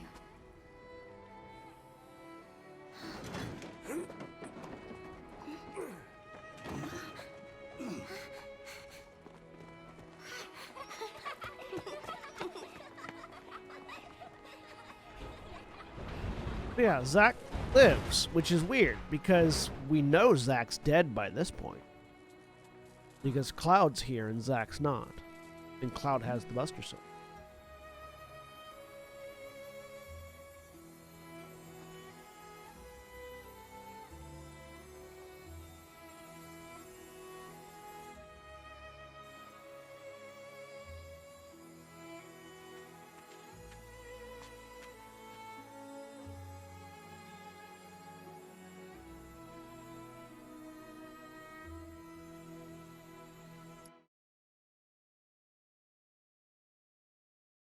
So that is Jesse's glove.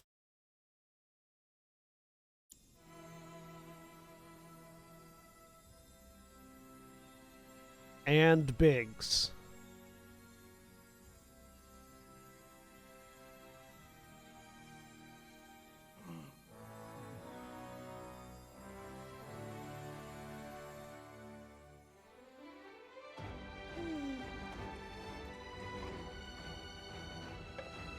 Marlene? Coming!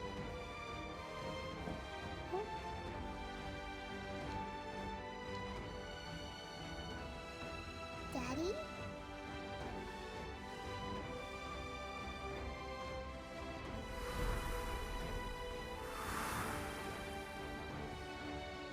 Marlene!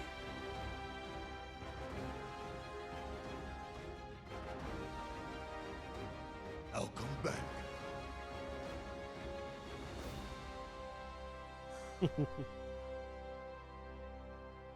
So, what now?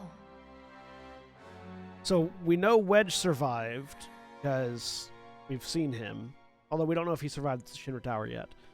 Now we know Big survived, and we saw Jesse's glove, which means Jesse also survived. Sephiroth. They wouldn't How is have he if they still hadn't out killed there? the Arbiters of Fate, I but I thought you beat him.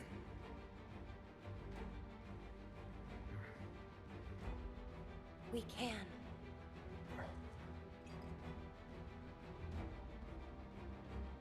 We will. Count me in. If it's to be a hunt, you could use a nose like mine.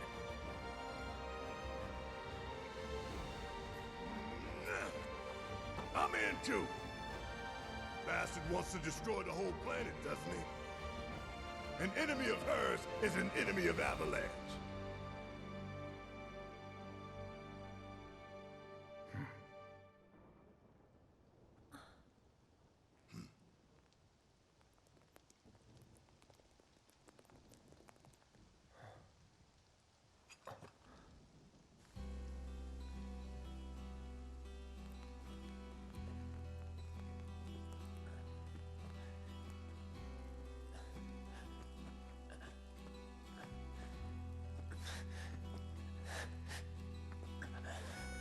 Almost there, Cloud. We're almost there.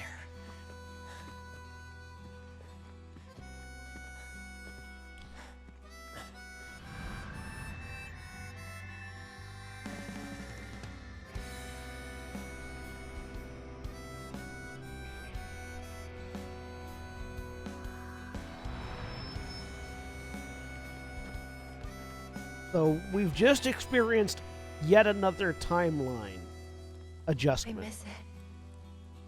The steel sky.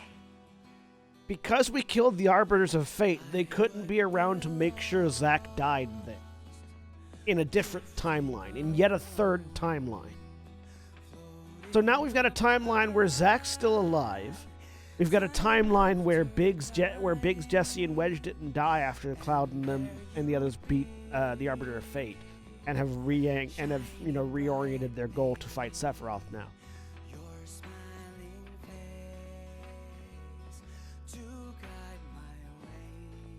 And they ended that with the unknown journey will continue. They used the first game to break apart the mythos of Final 97. Oh no, we'll absolutely get a Nibelheim flashback, because remember, a lot of the stuff we've talked about is things that I know from the original game but haven't actually been established in this game yet. So in part 2, we're definitely going to get a Nibelheim flashback. We're definitely going to learn more about what happened to Cloud specifically. And we're going to learn more about all the things that we only know because we've played the original game. But I get the sense that as this series goes on, we'll also see more alternate timeline and the connections between them.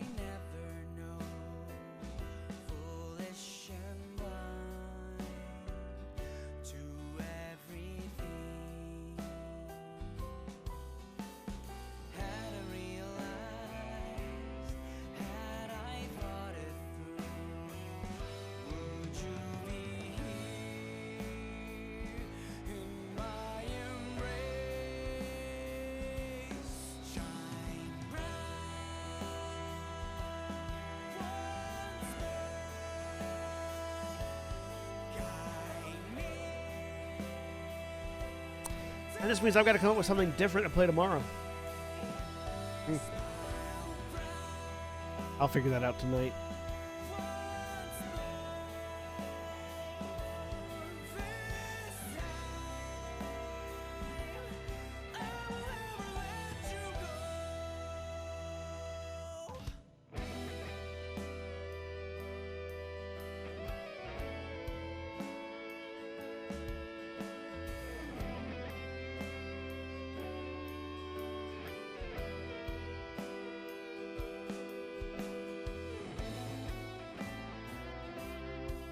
All right. Well,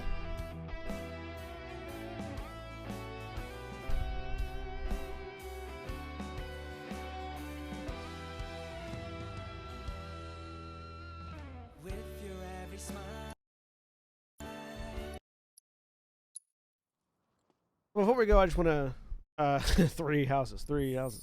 You were pushing me on Kingmaker earlier. It's Mask of Blackness. I'll figure it out. Yeah, so I can now go into hard mode on this save. Before I do that, though, I'm just gonna show off some of the things I've done in hard mode, just to give you guys a little.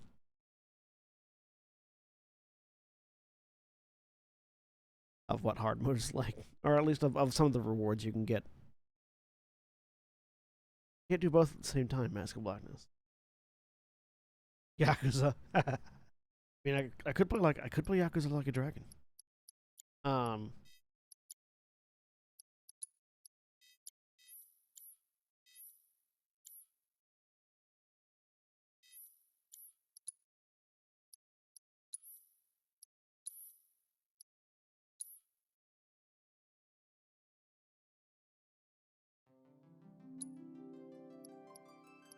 So yeah, just because we got a few extra minutes here, so let me load up one of my playthroughs on by level 50.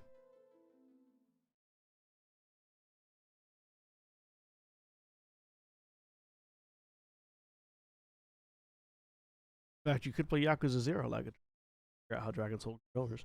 Yes, but I meant more Yakuza Like a Dragon, the turn-based RPG based in the Yakuza series. Different characters.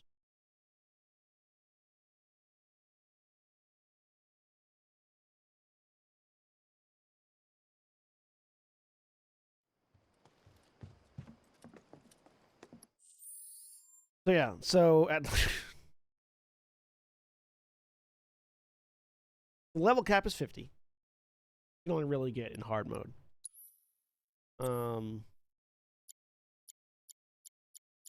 All this maxed out material. I've got Bahamut.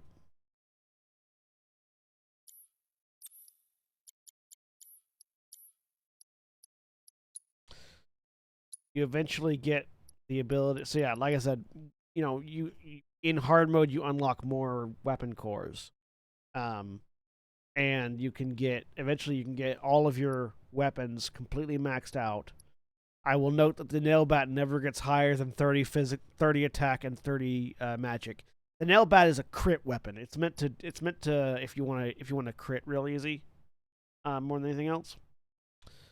Yeah, we got the Buster, which is a balanced all-rounder with defensive abilities. The Iron Blade, which has good defense but a better magic attack. Nail Bat, which is a crit weapon. Infinity's Edge, which is a focus on melee attack. Mithril Saber, which is focus on magic attack. And the Twin Stinger, which is more evenly balanced but is a magical weapon. Barret, Itchy Cannon. Those gloves. Stick. All maxed out.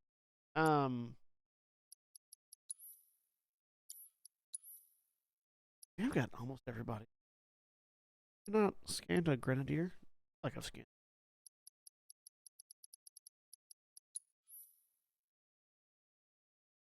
Yeah, you can only fight Bahamut in hard mode. And which already, means that it's very, very difficult to beat him. But in addition to Bahamut, you also get to fight the Pride and Joy prototype.